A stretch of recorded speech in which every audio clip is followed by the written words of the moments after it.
fear. They feel that that affects Malam. So even if they don't want to kill him, which I hope is not true, they are trying to push him, to a mental breakdown. Who does that? When you use they, what are they? I'm talking about the ICPC, I'm talking about the government, I'm talking about whoever is responsible for this. It is common knowledge that ICPC cannot act on its own. Somebody, because like today now, the wife was told, according to his brother, that orders from above said Professor Bello Abubakar cannot have access to anybody for 24 hours. Who is the above? This is my question. When they did the issue of the medical report and said that it is fake, I asked a question. Does the CMD of... No, wait, I'm sorry, guys. So these people, so, they get heart. They have empathy inside them. They have human feelings inside them. They can speak politely, calmness like this.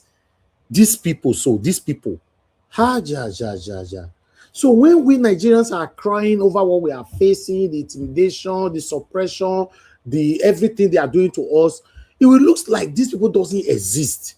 It's just like Remi Tinubu telling us now to go sell akara, wanna go do anything, and the husband they call him Ija akara, whatever akara.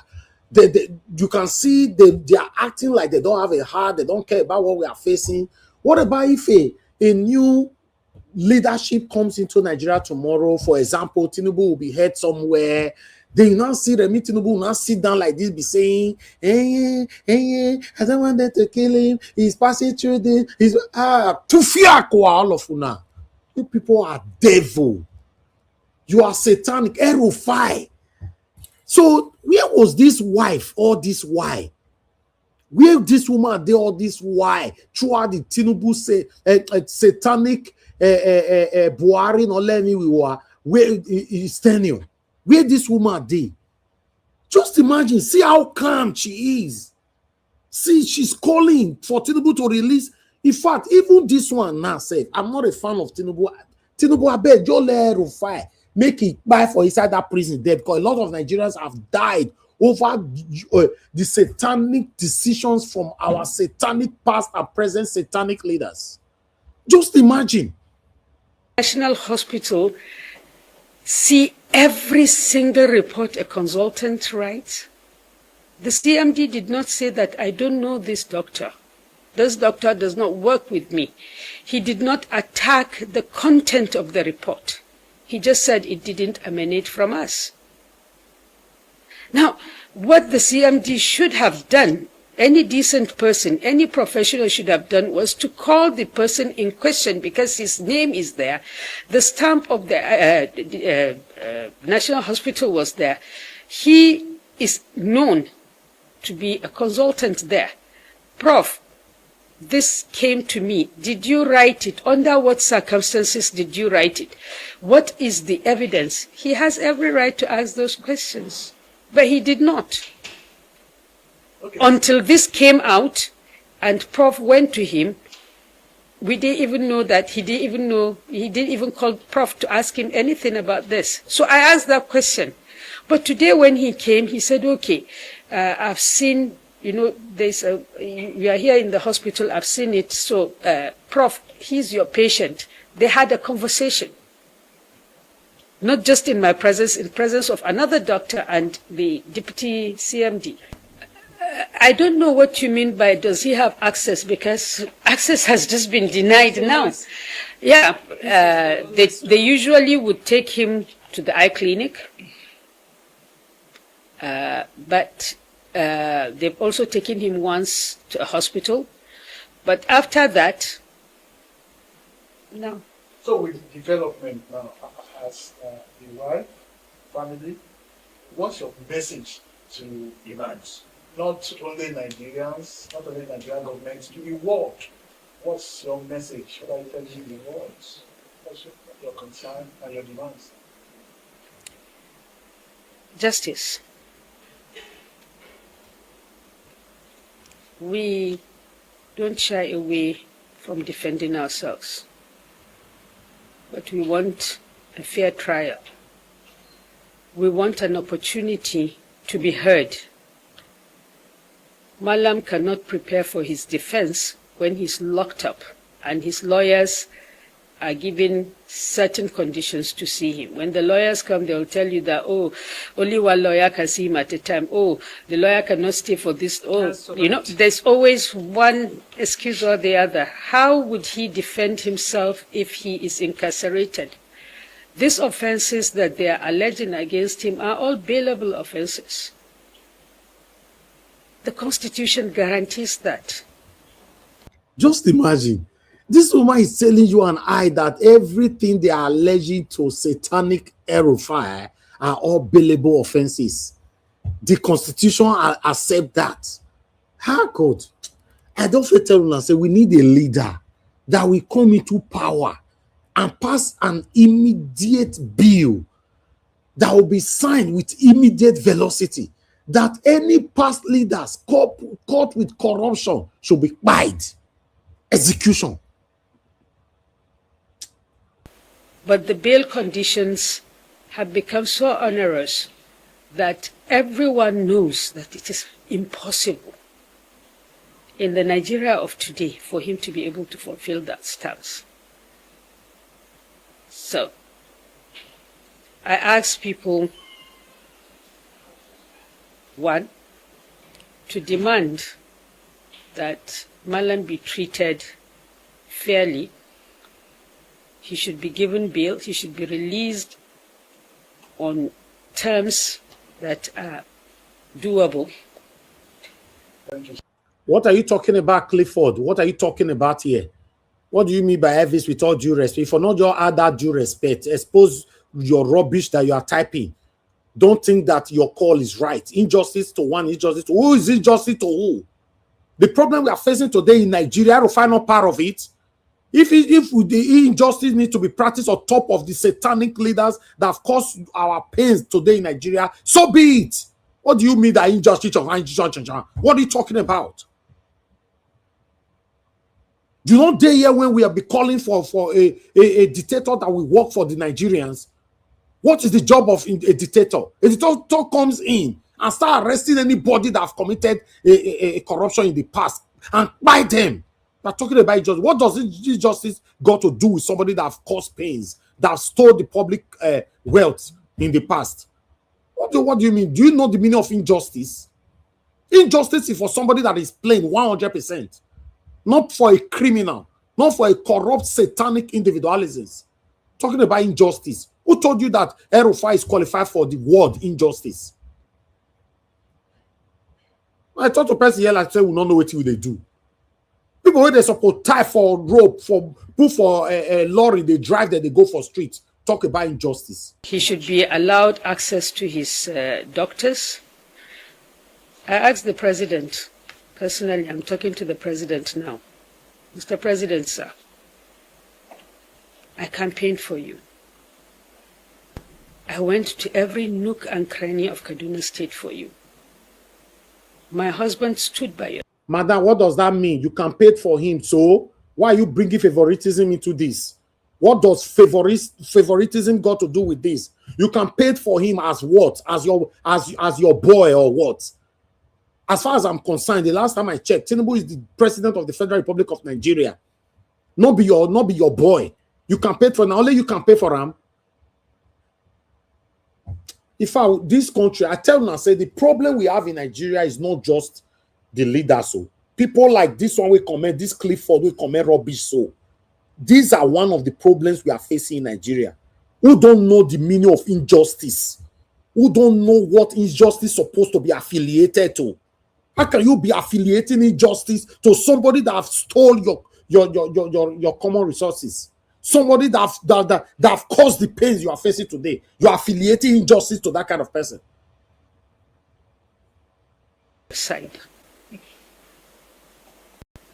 I went to every nook and cranny of personally, I'm talking to the president now. Mr. President, sir, I campaigned for you. I went to every nook and cranny of Kaduna State for you. My husband stood by your side. Is this what our family deserves? The ball is in your court, Mr. President. All this can stop if you say the word. I'm believing that you are a father and you know and you can empathize. Please let Malam go. I'm not asking you to tell them not to prosecute him. Madam, I beg you, be va gunwe vani. Go and find the dictionary where I talk. Gunwe. What do you mean let Malam go? What do you mean? What about the innocent Nigerians in prison? What about the innocent children right now that is in the forest?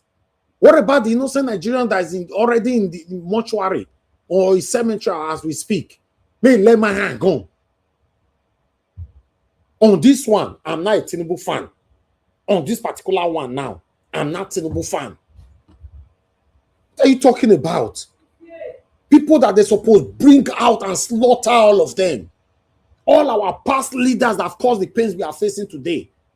Clifford, they talk about injustice for a year. If not because you have been following me for a while, I'll block you. Remember that my platform is not run based on the long time that you've been with me.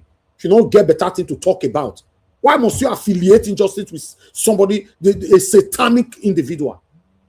Talking about injustice. Don't you know the meaning of injustice to one and injustice to all? Are you here to educate me? I'm just asking you to allow him the basic human right that the Constitution you swore to uphold guaranteed him. Let them give him a bail that he can afford. If he is guilty, let the courts decide. If he is innocent, let the courts decide. I think my sister said everything. She said everything. We just want justice.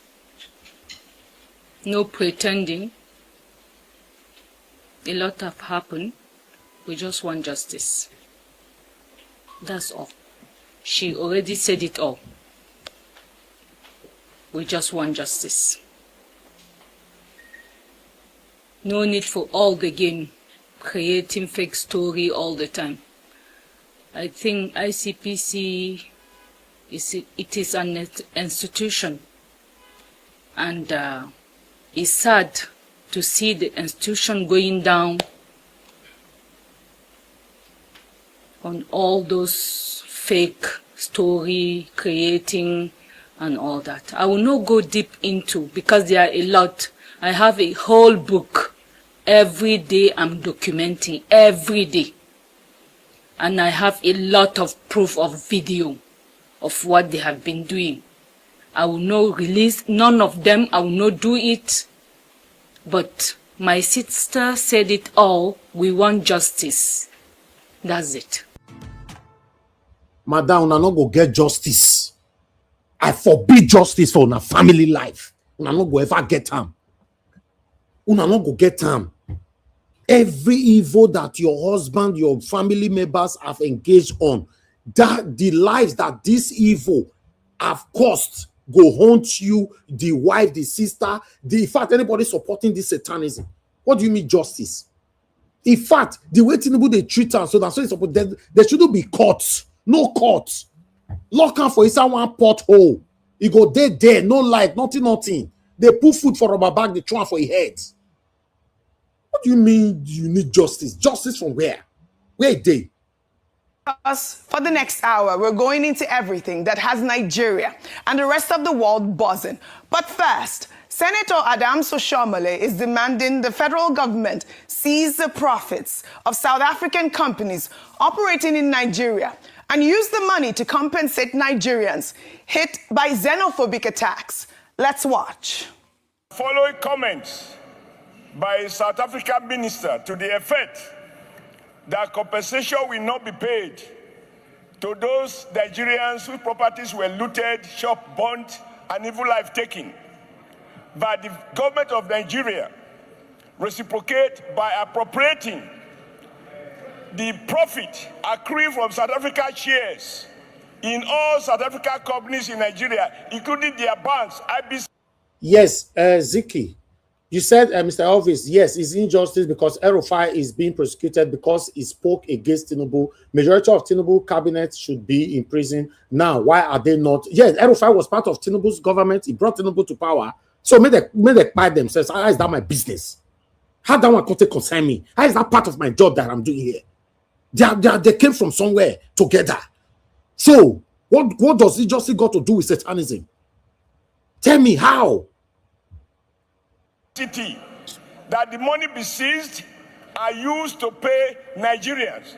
Take into account that this decision to give Nigerians June 30th as deadline was taken by a mob and respected by the government of South Africa. So we can't allow our people to come, we take taxpayers' money to pay compensation where South Africa investment and profit is being taken away. I urge that the profit be appropriated and use it to settle those who have been brutally destroyed, business burnt, life lost.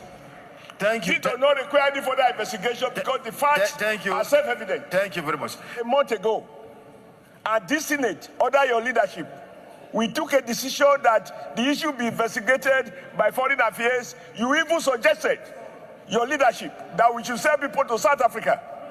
So it doesn't mean that our decision must coincide with your opinion, with profound respect. Okay, what we do, You want we us tell to the be careful committee until the people are killed. Senator Shomole, When the one man committee monopolize madness, there can be no peace. Well, Oshiomhole made these comments on the floor of the Senate during plenary on Tuesday, and the proposal resonated. My presentation will take long somehow, but still, there's so much information in Nigeria to pass. I appreciate every one of you right there, my people. Thanks for your time with us. Good morning, good afternoon, good evening to every one of you. Today is Wednesday, 8th July, 2026.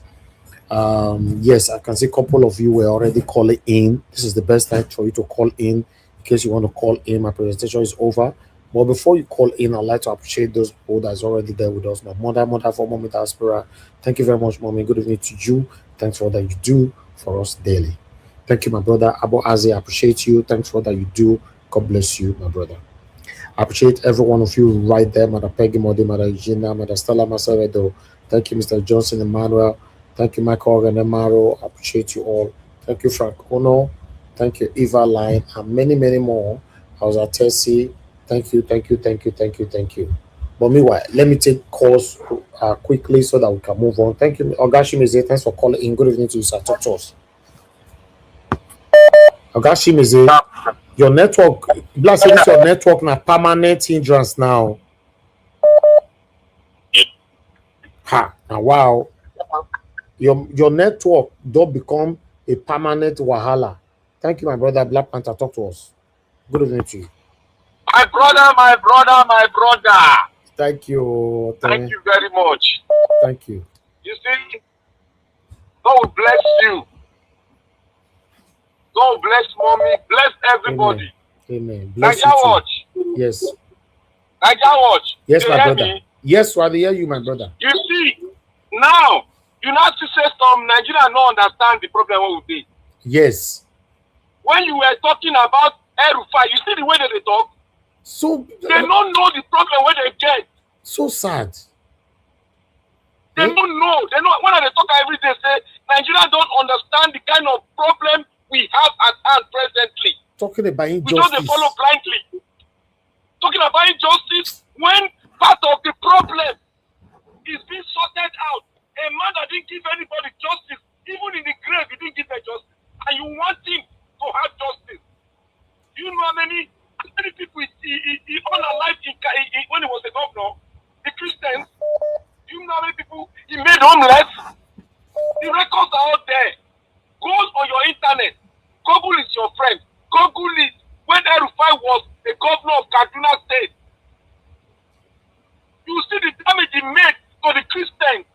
He said it openly. He didn't hide it. He said, I started Christian Muslim ticket in their state. He was the one that break the laws they have for themselves in that state. And now the wives are crying. Just imagine. You will cry blood. They will cry blood, yes. Wickedness. They will Evil cry people. blood. Let them pay the price which other people have paid. Let El-Rufai pay it. He has made thousands of Nigerians pay it. Let him pay it. Let them cry too, so that they will know the pain that the mothers of Nigerians are undergoing. We have lost our loved ones. They should pay the price. Thank you, Nigerians. And for South Africa will pay the price too. Thank you. All the senators that have spoken, they have spoken very well. We must take action. But the question is Nigeria a country? Thank you, Nigeria Watch. Thank you, my brother. Thank you. Thank you. Okay. Thank you, Mother Deborah. Thank you, ma. Good evening to you. Yeah, good evening, Mr. Elvis. Yes, ma. Thank you, ma. Good Talk to us. evening to everyone. Honestly, reading your headline, if this is what Peter Obi is really saying, it's really heartbreaking. And I want to agree with Lisa. Honestly, instead of him to lose his life in the course of all this, to be honest, I think he should just step down and let Nigerians continue with their... Because sometimes I really ask myself, is it really worth it? For me, I think it doesn't worth it, to be honest. Honestly, Nigerians that are was not why ready. that day, when somebody was saying that day that, oh, Peter Obi should come and do this. I said, you see, Peter Obi should not sacrifice for nothing. I mean, if you are making a sacrifice, it should be sacrifice that is worth it. That even if you are no more, you know that you made a sacrifice for something that is deserving. Not you make look at Nnamdi Kanu now, the sacrifice he made now. He's suffering in a Kuje prison. If he passed away now, everybody will still move on. The next day. Why should somebody make a sacrifice for somebody that is not deserving of it? I don't understand. I really hope people that are close to him, because you're making sacrifice. The same people you are making sacrifice for are not even showing any sign that a lot of them are not showing any sign. So many of them are tribalistic. So many of them are going after their Geo instead of they are not even patriotic. So why should somebody now sacrifice to people that are not ready? Honestly, people who are close to him should advise him. I understand that he wants Nigeria to work, but if at the end of the day it doesn't seem that the people are ready, why should you go and sacrifice your life for nothing? So that I really feel sad. Thank you. But seeing what is going on in Nigeria is heartbreaking. Let me quickly say something about that Mrs. El-Rufai that I say Malam is really sad. So these people are feeling, Madam El-Rufai, Malam, when your husband was causing atrocities when he was governor of Kaduna State, you didn't come out to speak. So you have human feeling. It's so annoying. And somebody is saying injustice. Injustice to who? What about the injustice that the El-Rufai caused other people? Who is going to give them justice? To be honest, for me, I don't have any empathy or sympathy for El-Rufai. That is why yesterday I was very angry when I was not happy when Mr. Jonathan was saying Tinubu should be protected. Protected from what now? From what? If all these people who have caused pain to other people, whatever they are doing to themselves, they are deserving of it. You can only feel sorry for an innocent person, not for somebody who has committed atrocities to others and he didn't care. Then when it's happening to them, all of a sudden they should have any... No, nobody should have any empathy for people like that. So where is the justice for the people that the atrocities that he committed? This same El-Rufai in 2020, before the 2023 election, when he followed Tinubu to that place in London, he was dancing I know all the nonsense he did now, so we should just forget it in a hurry. We should forget all the atrocities he committed in a hurry. Then where is accountability? It's so sad that a lot of Nigerians don't even understand the concept of accountability. We forget easily. We reward bad behavior. There was this man in Europe that even when the man passed away, they still did investigation. They still some of his properties, at least the victims were still compensated even after he was no more. That is accountability. Mm-hmm. So all the people that suffered from the atrocities of El-Rufai, where's the justice for them? In my opinion, anybody who has committed atrocities like this, whatever they deserve that is coming for them, they deserve it 100%. Thank you, without any reservation. Look at the wife now coming out to talk, and she's expecting people to have sympathy for her. She didn't talk when they were buying other people here and there. She was enjoying in her house. Now she's coming to say, hey, Malam should be this, Malam should be that. Better just go and hide yourself. Nobody is feeling sorry for your Malam. Thank you, ma. Thank you so much. Thank you, Madam Deborah. Malam. It's me. Thank you. Can you hear me? Ogashimizi, thank you, sir. Talk to us. Good evening to you.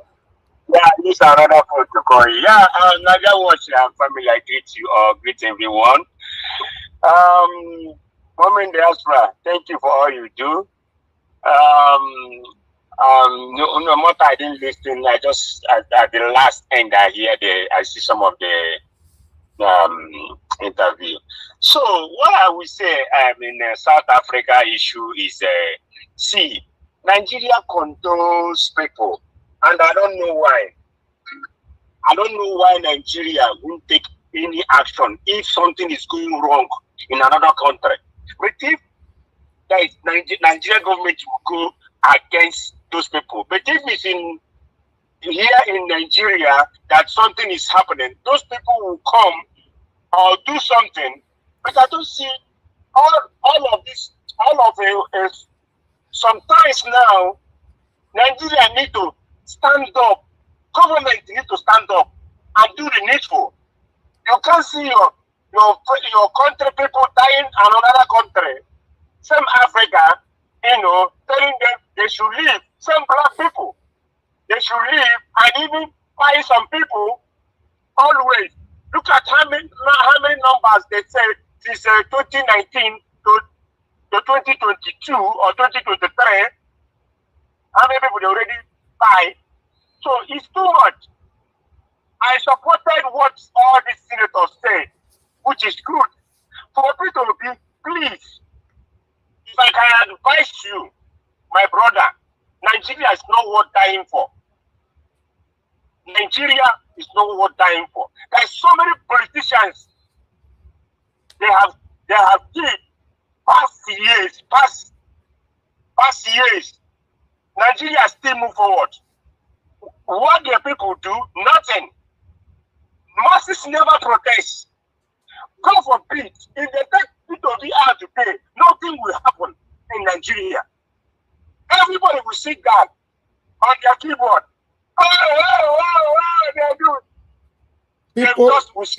People will even start making content about it. God forbid. My brother Peter, please, your life is more important to us. Please, if you can back on this thing, it's not your life. Any day Nigeria, masses, Nigerians want to get their country back. They know what to do. Not this one.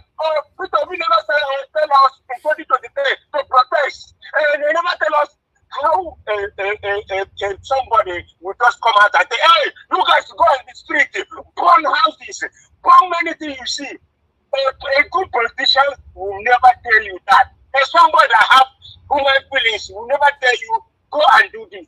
It's you.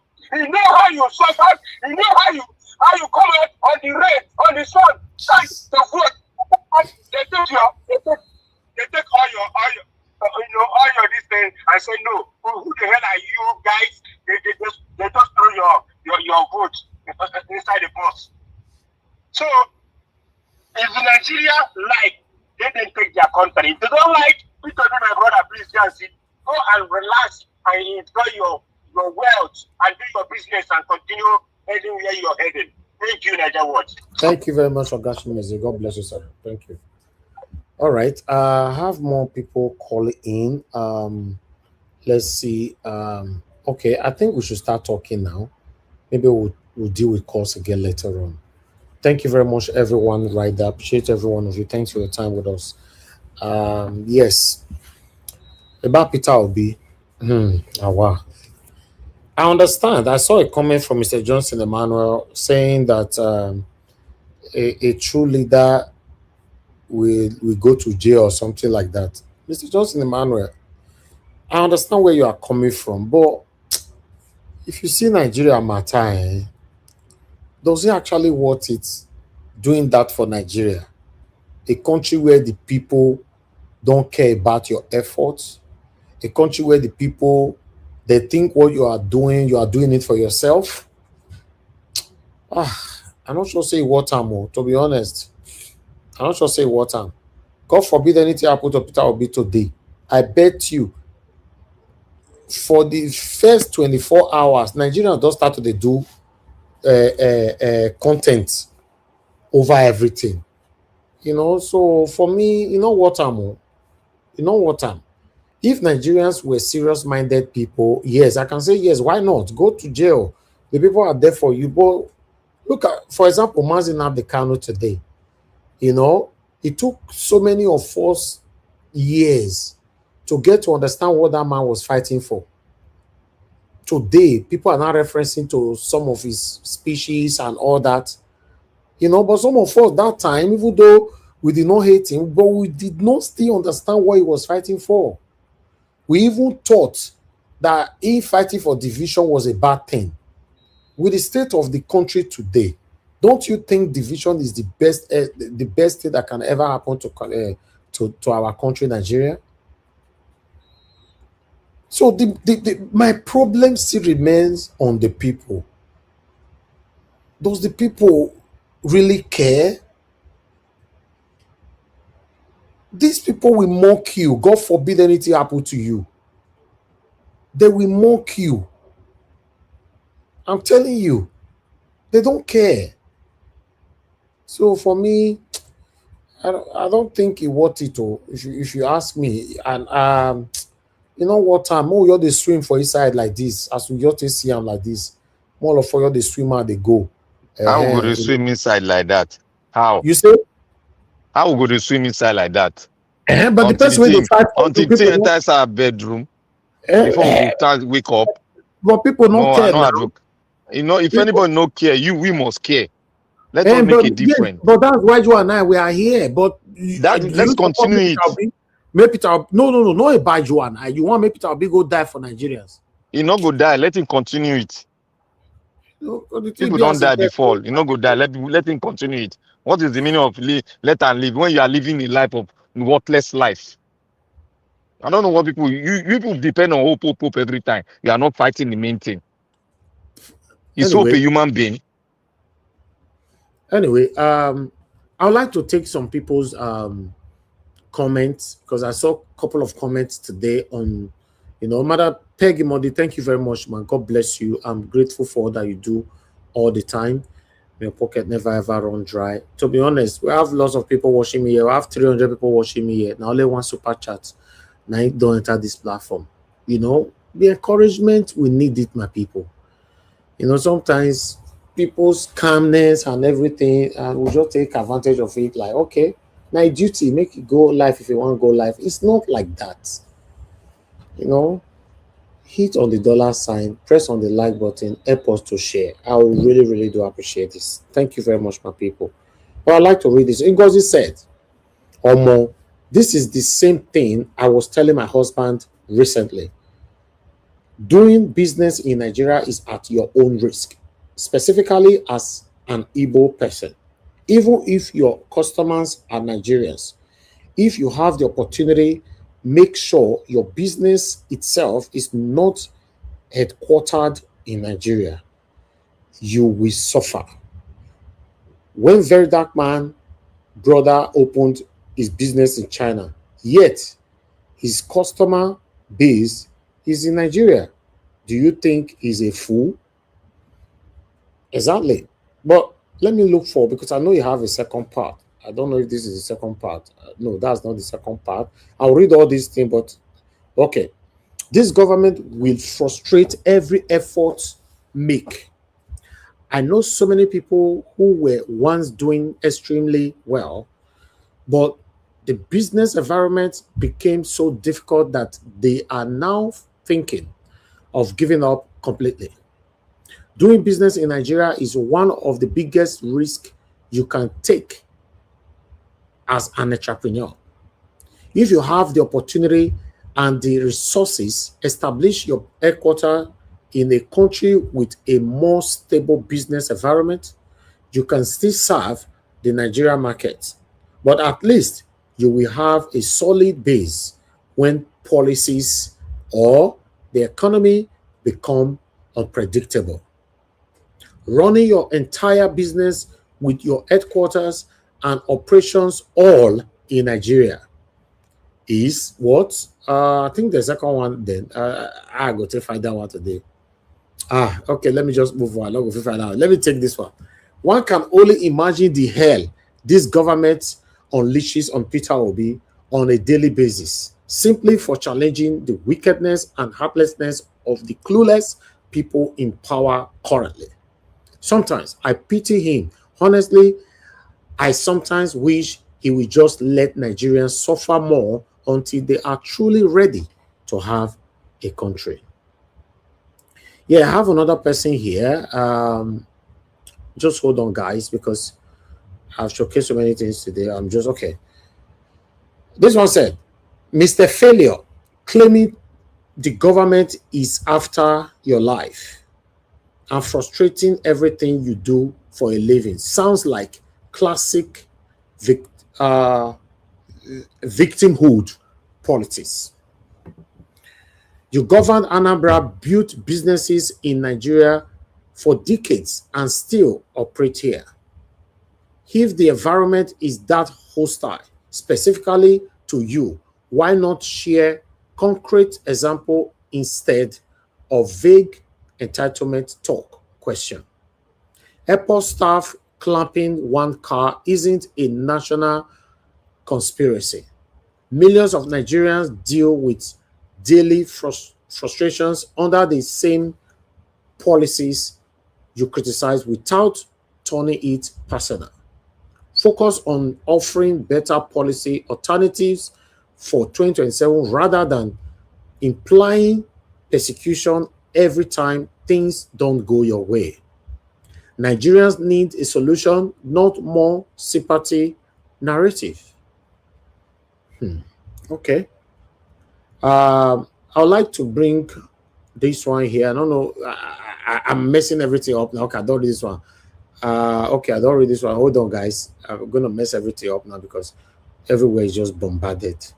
Okay, let me see. Have I read this one? Yes, I've read that. Okay. On another vessel, I'm almost there. Okay. Okay, I've not read this one, right? I've not read this one. Okay. If you truly believe in the government is suppressing our opposition voices, then this is the time to build a stronger, united movement, not just complain. Many Nigerians have been openly confronting the government for years, despite arrest, intimidation, and harassment. If you believe democracy is under threat, join those demanding accountability through lawful civic engagement instead of standing alone. The real test of leadership is turning grievances into sustained action. Okay, and so this one I talk. I guess I still have one. Just bear with me, guys. The last one, not so I don't take time, but I'll also give you guys time to talk. Okay, I have one here in combined. Is it one? Blah, blah, blah, blah, blah. Okay, it's one. Let me just take one. Okay, let me put this on your screen.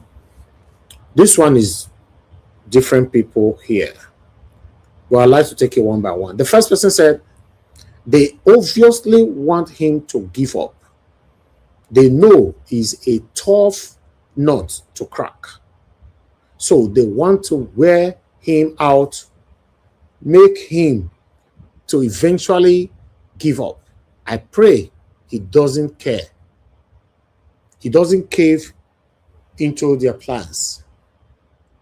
We already know Tinubu and his dark APC goons. He will cause a rebel if any happens to Obi. Okay. This is why they talk where they castrate. So if you go find another, you don't castrate, say if they arrest Mazin Abekano. Anyway, let's move on. Falashade said, this one goes soon. Okay, he's sorting. Please move on to one side. Are you the first opposition in Nigeria politics? Okay, it's just insulting. I'm not going to read that. You can read it yourself. It's insulting. Okay, I have another person here said, they call Peter Obi's chicken. Yet, despite all this challenge, he refuses to give up. He keeps standing strong. I think the real chicken are his opposition. Okay, that's all I have for you guys today. Somebody call it in. Who is this person? Guys, help us to press on the like, help us to share, take our voices far, please. I beg you now, press on that like. Oh, Mother Deborah, you are cheating us here. You all call 1,378 times. Okay, Mother Deborah, talk to us. Mother Deborah, you are cheating us here. Yeah, I just want to quickly say something. I read a comment, I think on the comment section, somebody saying, oh, Donald Trump, he was trying to compare Peter Obi in Nigeria and Donald Trump in America. I felt that comment was very, very manipulative and it's not a honest comment. You cannot, the American people stood by Donald Trump. I follow American politics closely. Even after Donald Trump lost that election, the Republican base was strongly behind him. So when Donald Trump was going through whatever he went through, he had a very strong base that was strongly behind him. So let's not compare at all. Okay. We are trying to let that's very dishonesty. Okay. Is this the same Nigerians that they will rig election of them? When you call for protest, how many people do you see coming out to protest? Thank you, ma. Even in Nnamdi Kanu that was arrested, how many people came out to protest for his release? So let's not mislead people. You can't compare America and Donald Trump and Peter Obi. If anything had happened to Donald Trump that time, do you know the kind of riot that would have happened? He had a strong base and they stood by him. Not the type that we are seeing in Nigeria. So please, let's not compare the two. It's not the same at all. Okay. So Peter Obi should not risk his life. Thank you, Mother Deborah. Thank you, ma. Thank you. God bless you, ma. Thank you. Thank you very much. Mr. Joseph Forge, are you there? Trying to pick your call. So many. I think I'm done with, because this is my last call. I'm sorry, my people. This is the last call for today. Mr. Joseph Forge, are you there? Yes, sir. Good evening, sir. Talk to us. Yeah, I greet you. Thank you very much for all your submissions today. Yes, sir. And I greet everyone on the platform and the commenters, and also your mom. May God continue to sustain her. Amen. Let her continue to grow from strength to strength. Amen. It's about Mr. Johnson's Emmanuel comments. Mr. Johnson Emmanuel, I'm sure you understand Yoruba language. And you cannot castigate Mr. Peter Obi when it comes to he coming out to talk. Let's cast our mind back to Delegiwa. When Delegiwa was having all those shenanigans with Buhari and with Babangida, he kept mute. All those issues he was having with Babangida, he kept mute, he didn't say a single word. If only he had cried out. Whatever it is, whatever they want to do to him with that letter bomb, maybe that wouldn't have been the case. So if you keep quiet, so your own will keep quiet. It's a good thing that Mr. Peter B is coming out, saying all this. He needs to say it, because if you don't say dawa, nobody will know. That's me. I just want to, because I've been watching the antecedents of Mr. Johnson's Emmanuel comment. You know, he needs to come out with his full chest, tell everybody on this platform that I am Tinubu true and true.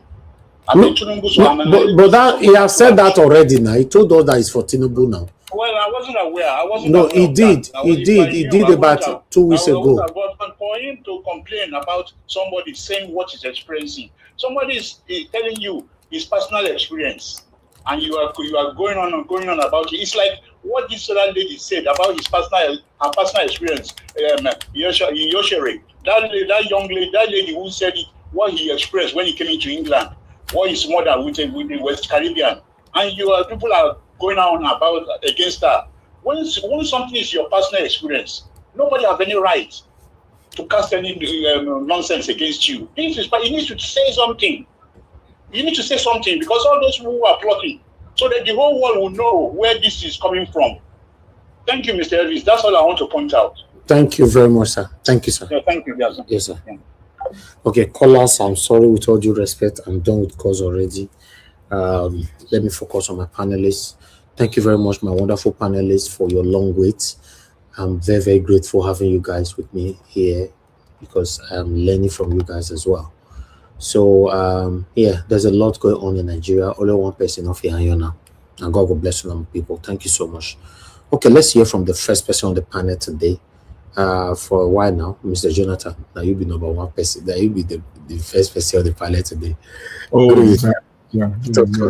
Thank you. Yeah, when I saw that, Papa J, now you be number one. Exactly, I surprised you. Yeah, no, this year go, this ending of the year go good though. I get you guys. I get you all. Mr. Elvis, good evening there once again. Bless you greatly. I hope you are enjoying the sun there. Yes, so even as I'm talking, everywhere is still bright for you. Night never come. It's almost my daughter for Oxford. They tell me say the heat. He say it did too much. No, the heat is just too much. Trust me, the heat is too much. Wow, interesting. Anyway, you have to. You no need to complain. The cold will also still come. So take as much heat as you can. You know. Anyway, I get you, Mr. Elvis. God bless you greatly. And my guys, my fellow panelists, you all welcome. God bless you all abundantly. And I also greet Mommy Diaspora. Good evening once again. God bless you greatly. All my fellow commenters, I greet you all. God bless you all greatly. Yeah, you know, I have no choice but to start from. Hello, Mr. Elvis. Adeyeo. Yeah, okay, all right. Because I see that some people are off the. No, Mr. Chris, my network. You go come back. Okay, all right. So, as I was saying that on this broadcast, I think I should start from where I stopped yesterday. I was thinking whether to do that or not to do that. But when I listened to Madam Deborah, then I was fully convinced that that's what the step I should take. But she still referred to that yesterday's comment when I said that Mr. Tinubu needs security. You know, you can't change anybody's mind. Everybody has the right to believe what he or she wants to believe. You know, but we are also here to learn. So I will continue from there again today. But before I do that, Mr. Elvis, 2 things I want to request from you. The first one is I sent you a link. I saw that news report late yesterday. I just saw it when I'm reading because I always have time to read local news. I have time to spend on international news. So when I was doing my rants on local news, what is happening around me, all the local newspapers and local TV stations and whatever.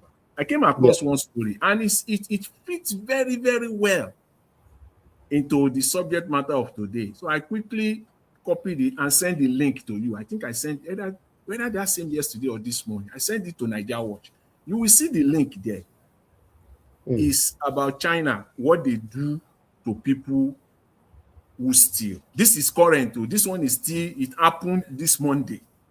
They sentenced a Chinese public servant to death. He was sentenced to death for over the period of his career as a civil servant in one of the Chinese public administration offices, where he supervised, housing, how they give housing and land to people in China. This man was able to amass hundreds of millions of dollars. And eventually, the whole corruption was uncovered, and the man has been sentenced to death on Monday in a Chinese court. And I said, this is what we need in Nigeria. That's what they get in China. So I said, but that's what I've been calling for now. Yes. Yeah? So just that's to what let I've been people calling know that for. I didn't notice that link, but I just got it now. That's the link there. Yeah. China's official to death for taking 325 million in bribes. Just imagine, this is what I've been calling for, my people. Yes. Mr. Jonathan, God bless you for bringing stuff like this. This is what I call for every day. One year person called the talk just now, say injustice. We should be ashamed of ourselves, affiliating injustice with somebody that is stealing your commonwealth. Injustice as how? Somebody that made a where they're supposed to buy. You are talking about injustice.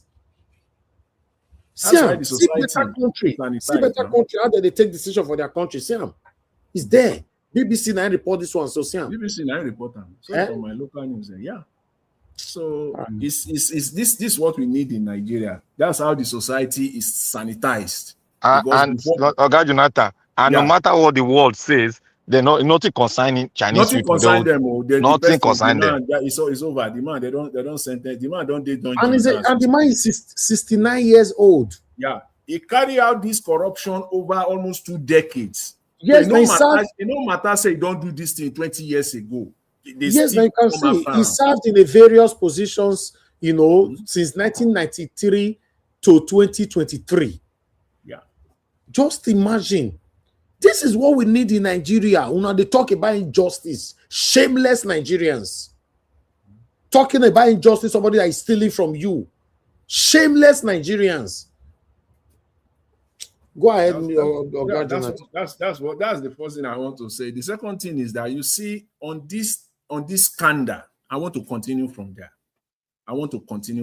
Where I stopped yesterday. On this alleged fake agency scandal that is now rocking Nigeria right now. You see, please, Mr. Elvis, I want to be on record. I want to be on record. I put myself out that I want to be on record. What I said yesterday, please, if you can cut it, you can do it. The decision is yours. What I will say today also, I want to be on record on this. Yes, I said it publicly. You see, Mr. Tinubu eventually, but before I even go there, let me talk on Mr. Peter Obi, because it will be, I don't think I can say it without saying this, first of all. You see, when Mr. Peter Obi came out and talked about his life, his safety, his personal safety, that statement got into me when he said he might not even be alive by 2027. Again, talking about security. Mr. Peter Obi is entitled to the maximum security from the Nigerian state. If anything, now that he has emerged as a presidential candidate of a political party, a major opposition for that matter, it is the duty of the Nigerian state to give him the maximum security. So nothing should happen to him. It is See, it is his entitlement. He's entitled to it. The same security that they give Tinubu, they have to start giving Mr. Peter Obi. And at the minimum, if you can't give it to all presidential candidates, there are some presidential candidates that this security, by now, you must have his own SSS following him all around the place, securing his wife, securing his family, making sure that he's protected wherever he goes. That is the responsibility of the Nigerian state right now on Mr. Peter Obi. Anything short of that, I don't think the Nigerian government will even be able to pick the pieces, the aftermath of it, whether we like it or not. And for all those, and the other thing, that's what I want to say on that one. So Nigerians, that is it. The responsibility is on the Nigerian government. And when I listen to Dele Momodu, today, at least Dele Momodu himself confirmed on that interview that Southeast is settled for Mr. Peter Obi. He said it. He said even if APC put 3 trillion, I don't know the amount, but it's trillion, whether 3 trillion or 1 trillion is on Southeast, that Peter Obi will still win Southeast. Then that brings me to the part, the political or the electoral part, even for his own principle, when you know that Southeast is gone. Are you not, see, you on one breath, you agree that Southeast is gone. That nobody can contest Southeast. Let Soludo be running his mouth, the governor of Anambra State. Let the governor of Enugu State, who is relatively doing better, let them do all they want to do. Southeast is settled for Peter Obi. And with large percentage, though. So you know that. You know that chunk, you are talking of about a quarter of Nigeria. Or 20% is already gone. Tell me the part. And then you also know that Southwest is gone. So you can see how delusional you could be. You know that. So I'm glad that he said that himself.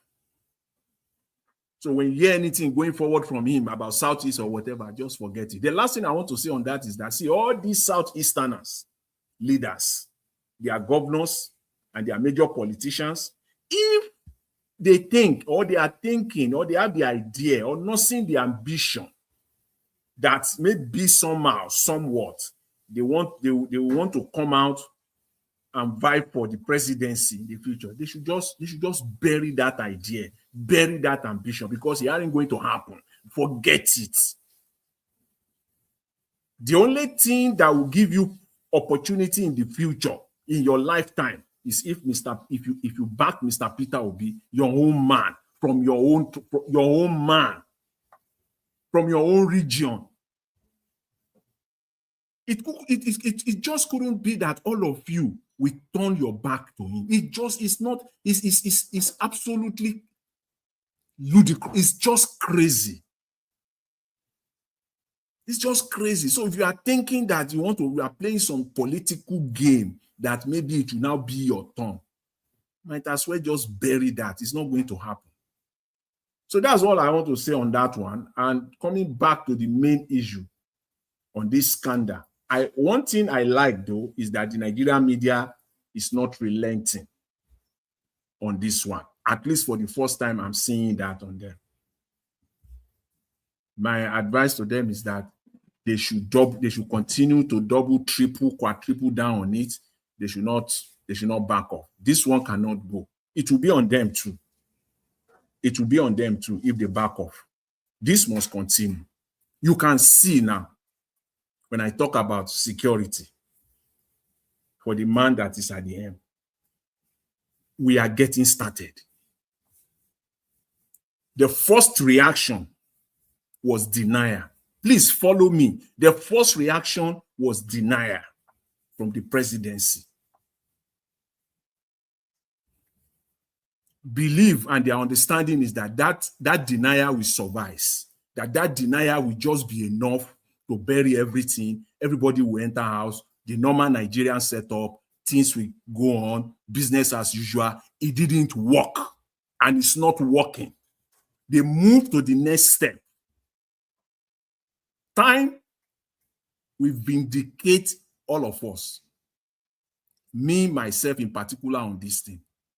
This is the progression we are going to see. The first one is denial. It did not work.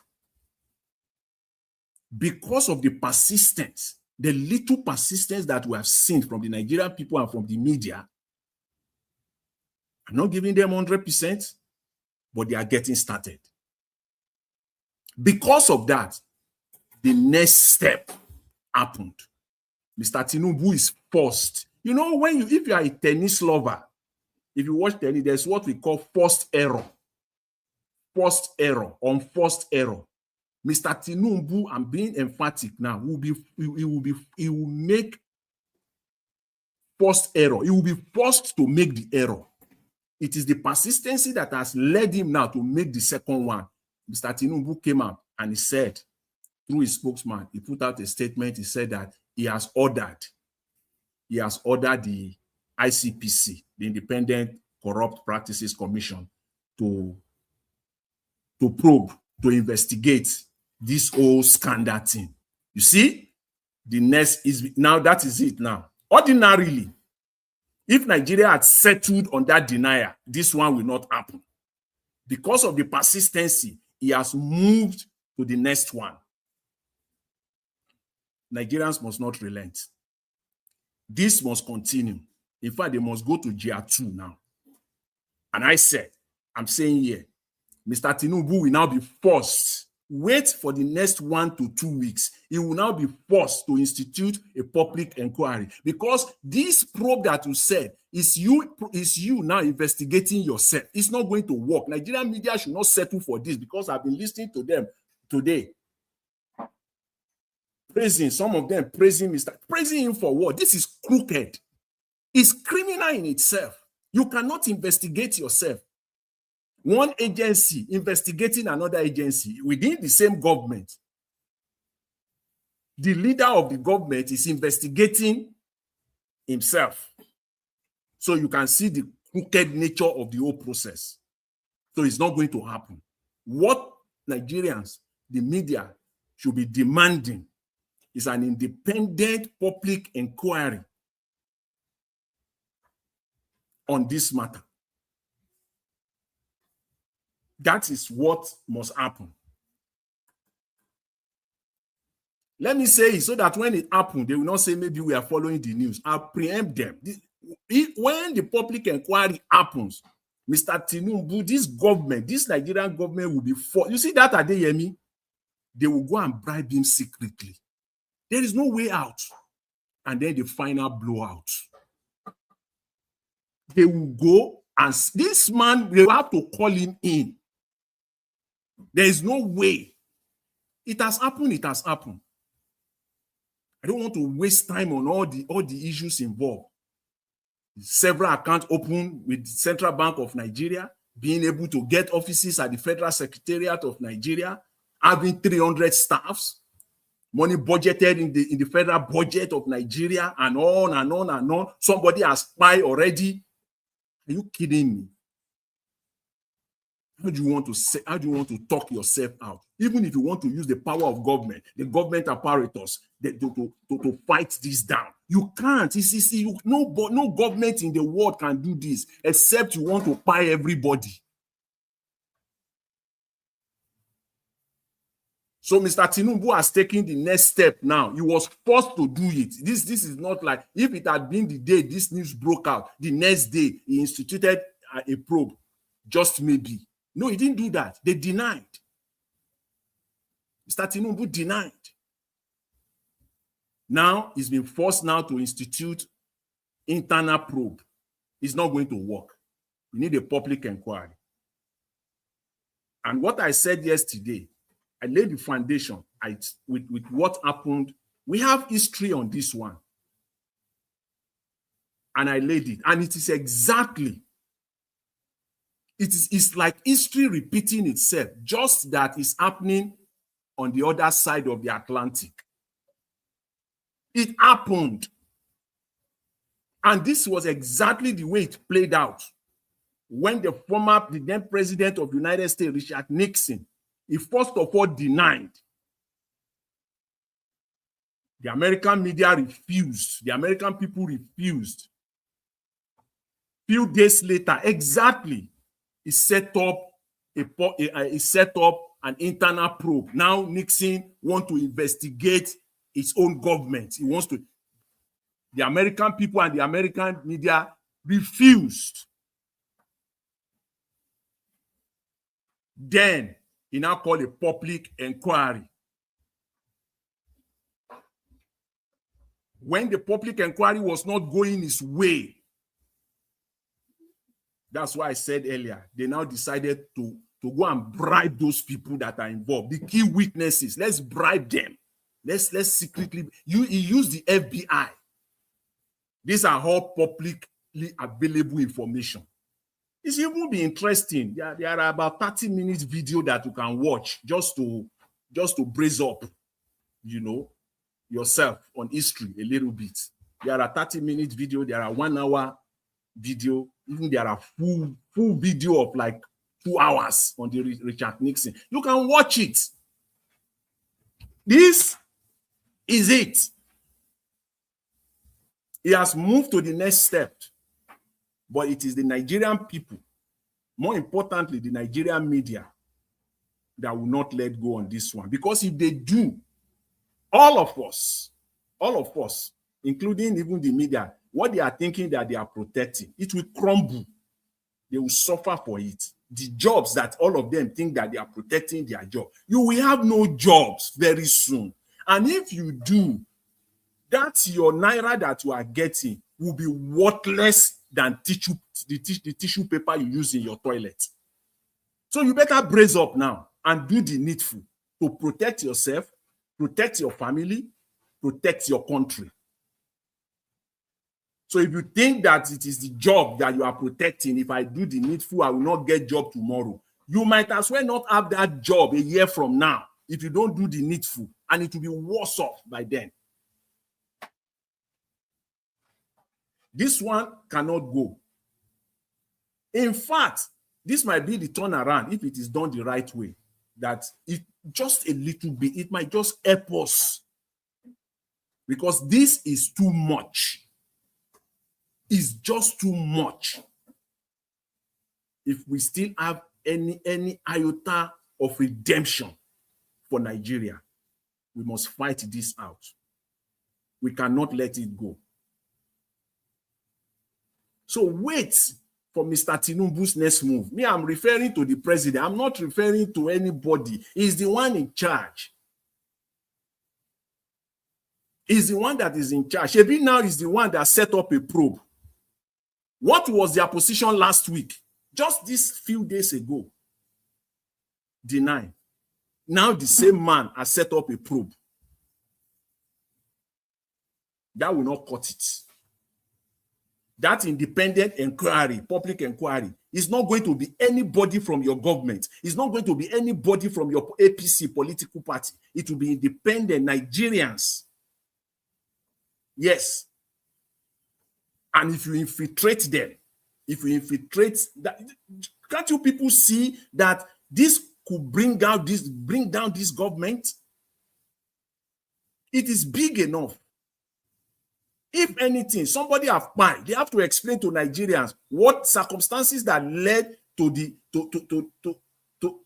deletion of that man, how he pie. You have to explain. And that explanation has to make sense. You cannot investigate Adeyemi alone. You have to investigate everybody that is involved. And you cannot investigate yourself. You must surrender yourself for an independent investigation on this matter. So you will see that by the time it's getting there, you will then understand the protection I'm talking about. Wait, no problem. You don't get it now. I don't have a problem with that. Time will vindicate all of us. We will see. So, Mr. Elvis, let me just leave it there and not to touch on other matters that you presented because of time. I think Thank you. Thank you very much, Mr. Elvis. Thank you very much, Mr. Jonathan. God bless you, sir. I appreciate your submission. Yes, una see am for there for the screen. China, better countries that most Nigerians run to now to establish their businesses and all that, buy goods and be bringing them back home. Look their decision over corruption. Why some people are here talking about injustice to a criminal, injustice to a killer, injustice to somebody that have caused you pains. That's why many of you will remain slaves forever. To be honest, that's why. Because we don't know the exact place to place our compassion, our empathy, our sympathy to. We don't know. We just use it anyhow. That's why you see in Nigeria, people will offend you. They will be begging you, oh, please, I beg you in the name of God, sir. Have a place in your heart to forgive me. To hear his humor, to whatever is divine. Now, like all these things you pass back of your ear. All of them know what they are doing. Without punishment, Nigeria cannot be better.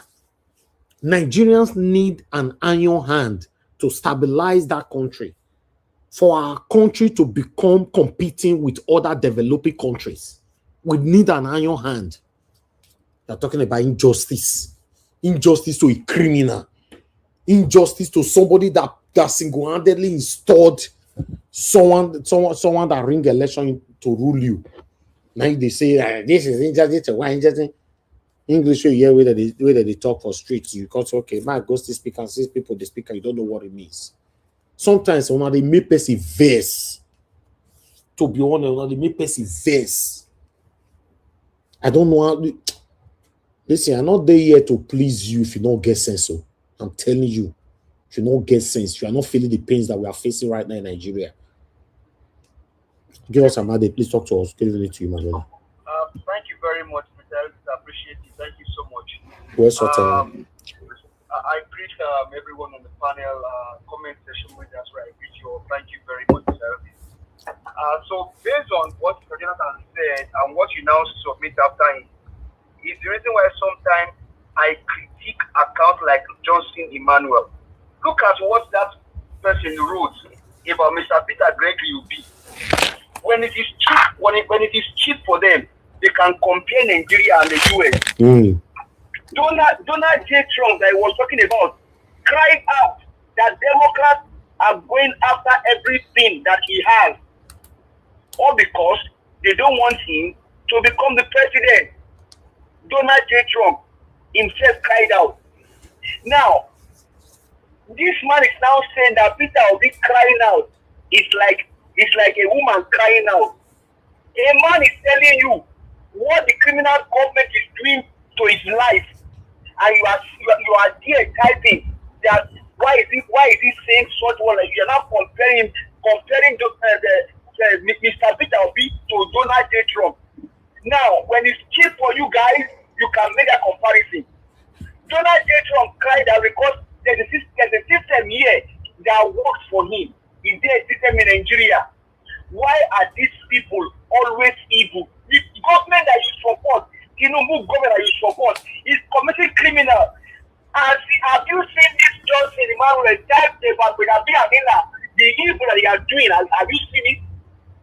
What I expect him to even tell is that Tinubu should allow a free and fair election, allow Peter to be, because man is fighting for Nigeria. Who know where the likes of former General of Nigeria or General of the nation, who know who fight them? Who know who fighting? Peter B is doing his own best in the country, and you are typing this evil here. Why are you guys like this? You cannot call us your evil Tinubu destroying the country. You cannot call them out, and you are typing this evil. If you feel that you're a man, take over for Peter Obi and go and rescue the nation. If you feel that you are a man enough, thank you very much. Okay. I Thank you. Okay, let's move on to the next person, which is Black Panther. Thank you, my brother. Please talk to us. Good evening to you. My brother, my brother, my brother. Thank you, my God will brother. bless you. The matter, anytime, each time they make you vex, you grow more in it. That is, they are acting, they are your catalyst. Let them begin to talk anyhow. They will be our catalyst. They will catalyst is it's a chemical substance that quicken the reaction of any situation. They are catalysts to our victory. Let them continue to talk like that. I want to greet everyone, greet mom in diasporas and the panelists. May God bless you guys. You see, I want to start with Kanu, Kanu in prison unlawfully. I want to say here to the Igbos, to the Igbo nation, you guys are not proactive at all. You guys are not thinking. You guys are not thinking and you are not proactive. The reason I'm saying it is this. Nelson Mandela was, I'm sorry, I just wanted to put this down so that somebody out there will wake up to this, what I'm saying, to do the needful. Nelson Mandela was out there fighting for the freedom and the emancipation. He was bringing out secrets of what the blacks are doing to them. Those are the white guys. He was fighting them, confronting them within South Africa. He went out to the diaspora. He went out to international bodies. He spoke. What he spoke started manifesting to the world. And the world now see truth in him. What happened? They arrested him. They took him to court.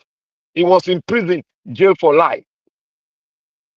Now, Kanu is in that portfolio too. He was fighting for the Nigerian nation, but we disbelieved him because that is our attitude. We never like the truth when we are confronted with the truth. Everything that he has spoken is coming to pass while he is in prison. Everybody is using it as a content. Now to the Igbo nation, it is high time for you people. You know, I always say this thing.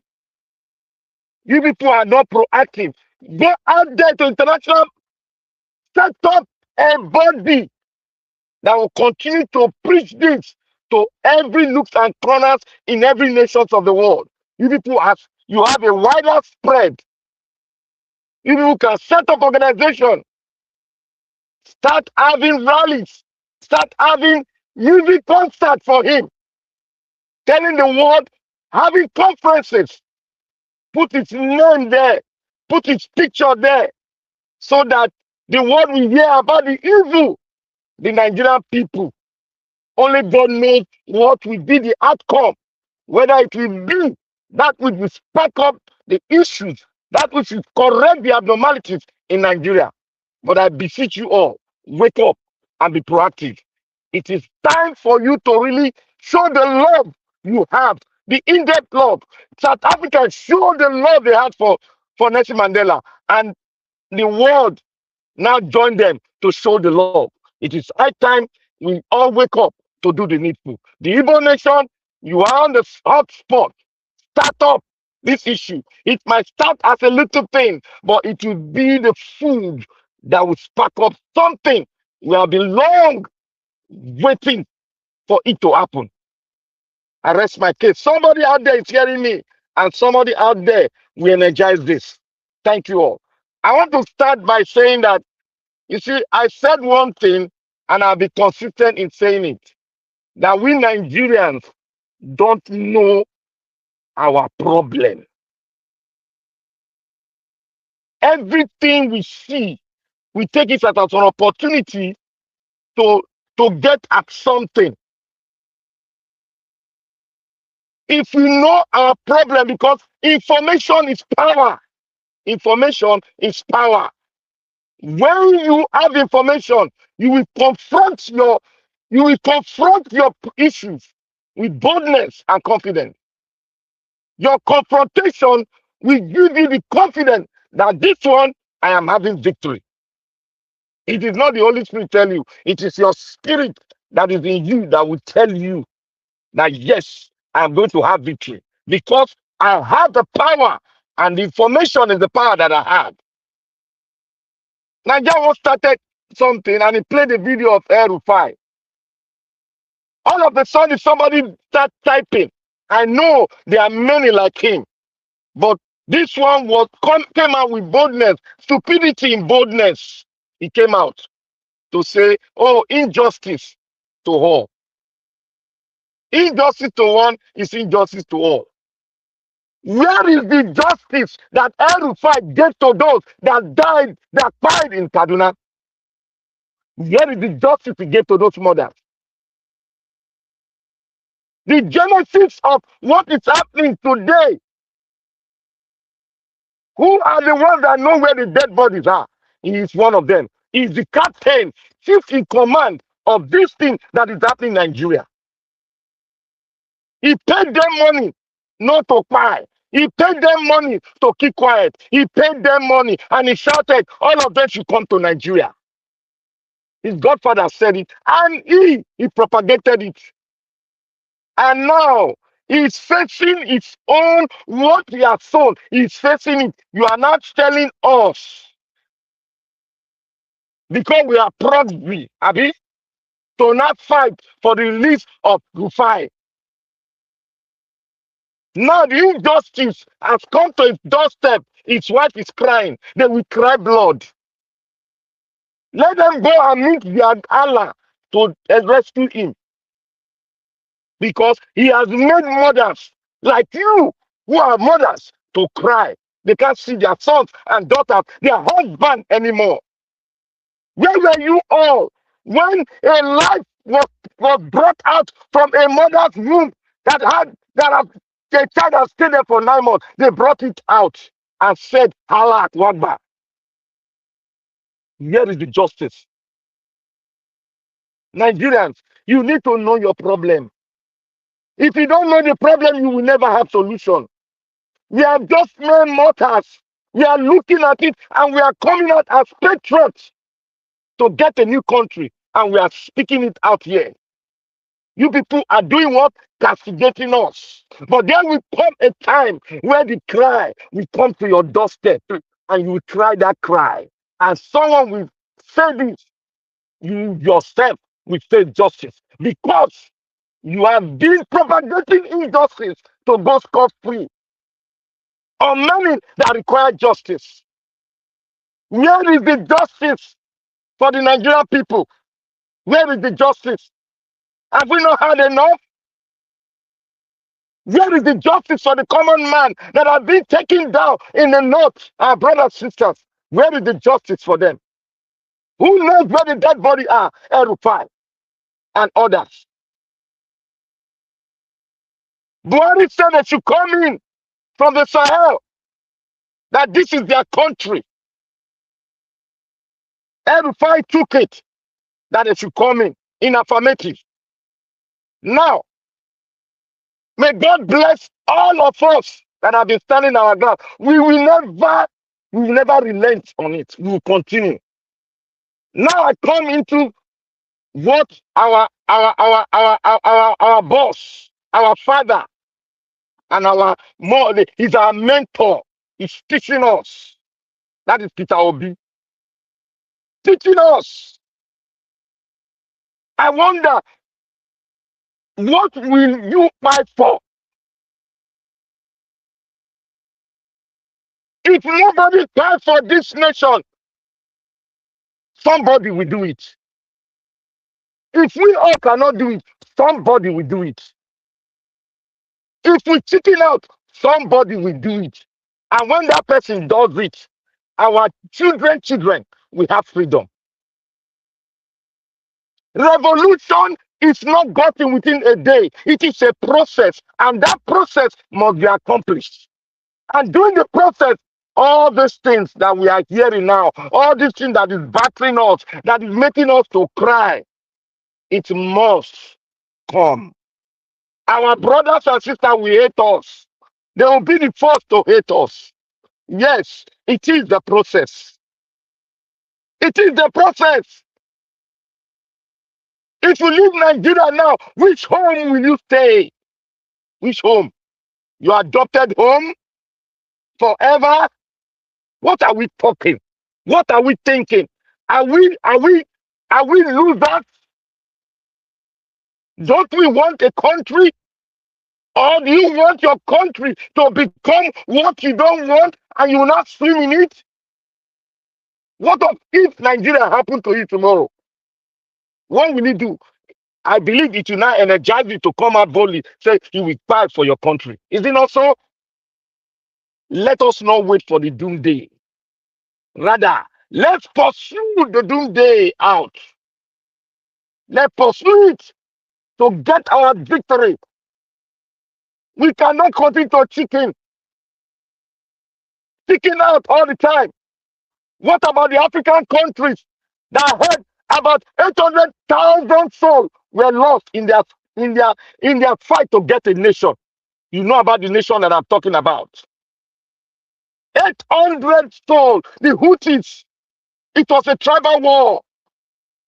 The Houthis and one other one I can't remember, but because of this one I will remember. Now what do they have? Go and check out the country. How they have now built their country. And Burkina Faso is on the verge in doing it. Black Panther, Tutsi. The Tutsi. Burkina Faso is on the verge. They lost their president. And somebody came to continue what the president spoke. You can only buy the messenger. But the message, one person will come and carry the message. Obi is like us. He's our mentor. We should not discourage him. We are just being tribal, saying that, oh, my brother should not die for Nigeria. Who will fight for your country? Kanu is there now that are giving his life to the Igbo race. What are the Igbo race doing? Are we not confused? Are we not doing? We are confused people. You must fight for something. Something. You must go down for something. It is not a forbidden thing for someone to fight for his nation. It need be and called to do it. So be it. It is my destiny. It is not your destiny. Somebody must rise up. Nelson Mandela rose up. Where is he today? He's beating his chest. Yes, I fought the good fight, and I'm resting in my grave. I did not fail my destiny. Neither do I fail the destiny that is yet to be born. I succeeded with the grace of God. And I went around the world to say thank you to those that gave me, that partner with me to get the victory. His first point of call was in Nigeria. He came to Nigeria, to the National Stadium. He wrote a paper for the Nigerian people. He said, I thank the Nigerian people for standing firm with me. May God bless us all. Because Nigeria bankrolled the emancipation and the victory of South Africa. Now, South Africa is going to pay the price in everything in our life. If you do something that is so evil, somebody pay you with evil, and you pay the person with evil, there is a price to be paid. If the law does not catch up with you, the natural law will catch up with you. It is catching up with the Fulanis now. It is catching up with El-Rufai now. Who say Mother Nature cannot rise up above humanity? It is reason to rise up above the South Africans because they are beating their chests that we are not black, that we are other colors. that we should go and wake Nelson Mandela from his grave to take the money that we spent. If I were something else, I would have publicly cursed them. But I wouldn't do that because Mother Nature will do its course. One, the economy will go down. It must surely go down. It is a must. It will go down. And then we give room for the boomers to come in again. And they will cry the same cry. And that cry they will cry this time around, it will be negotiated within the black nation. So Nigerians, I will stop here. May God bless you and thank everyone. Let us not forget where we are coming from. We are fighting a fight, Thank and this you. is not the time to discourage our mentor. Thank you, everyone. Thank you very much, my brother. That one I use energy that you use for there. Thank you for your submission. I appreciate you. Guys, press on the like, help us to share if you can. Okay, let me come into Oga Chris. Oga Chris, thank you, sir. Good evening to you. Good mango. Yeah, double, sir, Mr. Najawash. Good evening, sir. I just dey laugh for this Black Panther submission. I don't know wetin Black Panther chop this evening. Black Panther, you see that your submission na 110 over 100. You finish work. I follow your argument, everything. Beautiful submission. Thank you very much. Mr. Najawash, once again, thank you very much for coming out again today. This beautiful Wednesday. May the good Lord continue to bless you, strengthen you, give you the strength to continue to do this despite the despair in our nation. But every day, make it a point of duty to come out to educate the people. For this, you'll be counted amongst the counted. Domosan. Mommy Diaspora, thank you so much for the time, the sacrifices, everything that you are doing. You have decided not to keep quiet, despite everything going on in our nation. Okay, the generation that ought to have faced this nation, they all fade. So that's why I'm glad that our generation, the generation before us, in short, it's across all generation, people that are doing all they can to make sure that this nation is fixed. Even if it is not fixed, we find a solution to the nation. It doesn't have to be Nigeria. We just want a place that will work for everybody. Thank you so much, Movie That. For everybody listening to us from all over the world, it's the Wednesday broadcast. And we are glad that you are here. Please remember to use the like button, the share button, the dollar sign, and buy Organa Watch coffee, please. In so doing, you are being part of the process. You are being part of the procedures that will eventually usher in a new world. I'm trying to refrain myself from talking about a new Nigeria. Just saying a new world that will be better for everybody. Doesn't have to be Nigeria. Thank you. And people that have called in today, thank you for being part of the broadcast. I know every day is always, even though the discussions are the same, but it's always interesting because there's always a different dimension, different angle to the issues that are affecting you and I. Thank you so much. The videos, so many of them, but I think I'll just stick to the elephant in the room. You see the video by His Excellency Peter Obi. That video was not only touching, but it reveals the size of the problem we are facing in our country. Because the issue is this: if somebody at that level can face that level of opposition from the government, then think about it.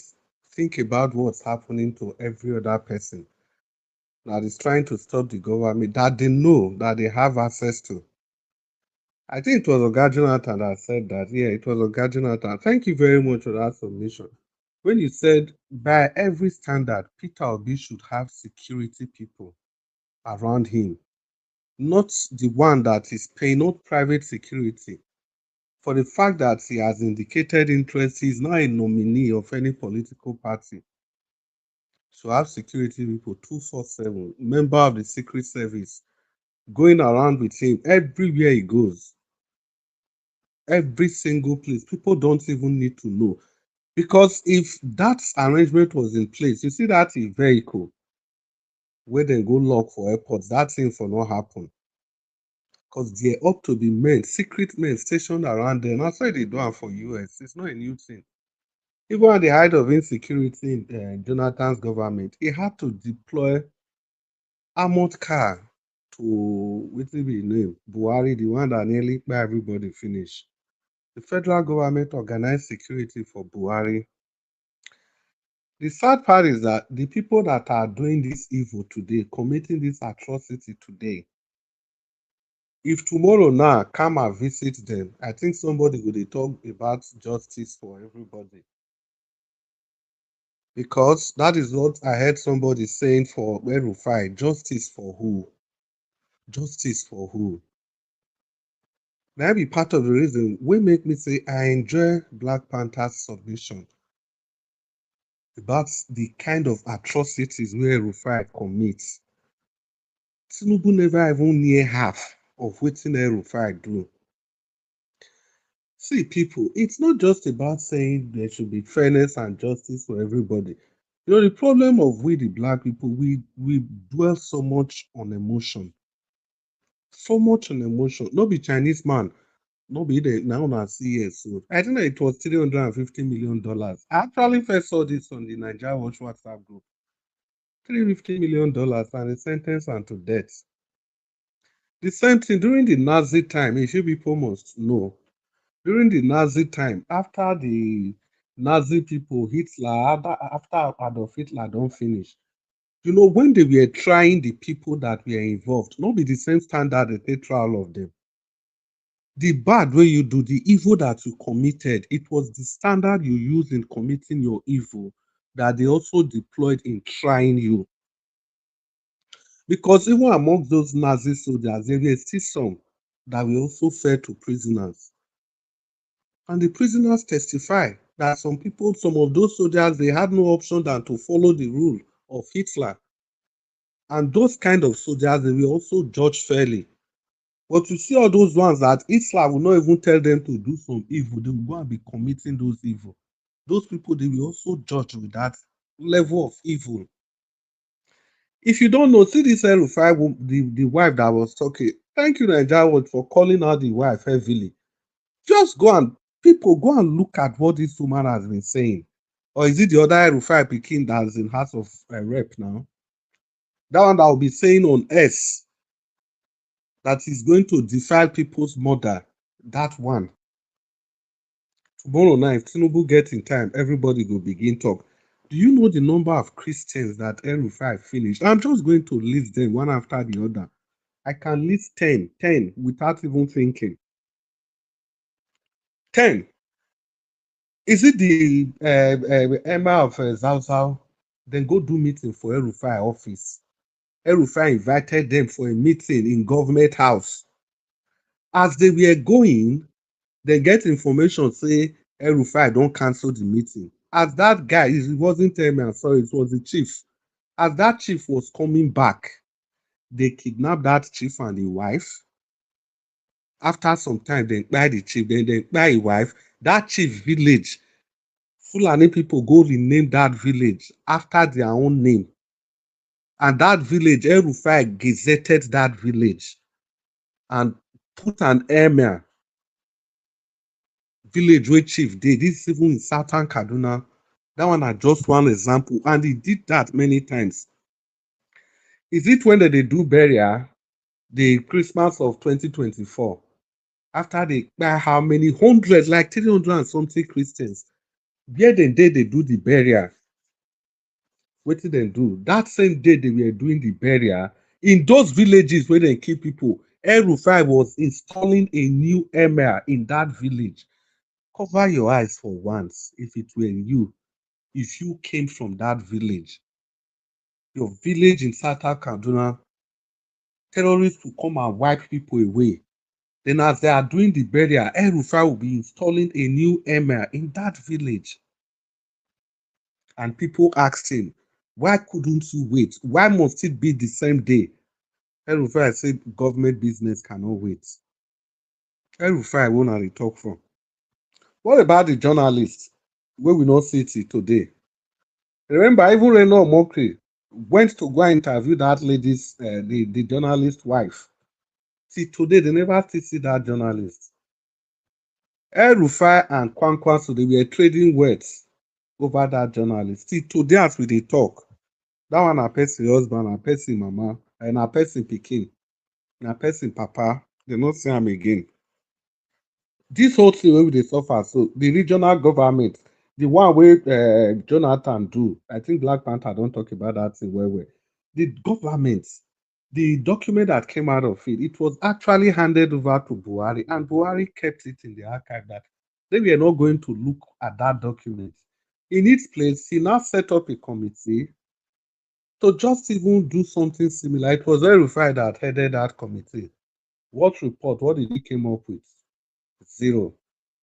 Because he had the time, he had the opportunity to correct this injustice, but he wouldn't listen. So it's on record that over 2,000 accounted for 2,000 Christians. Let's not even say Christians, people from Southern Kaduna, over 2,000. Where they buy as El-Rufai being the governor of that state.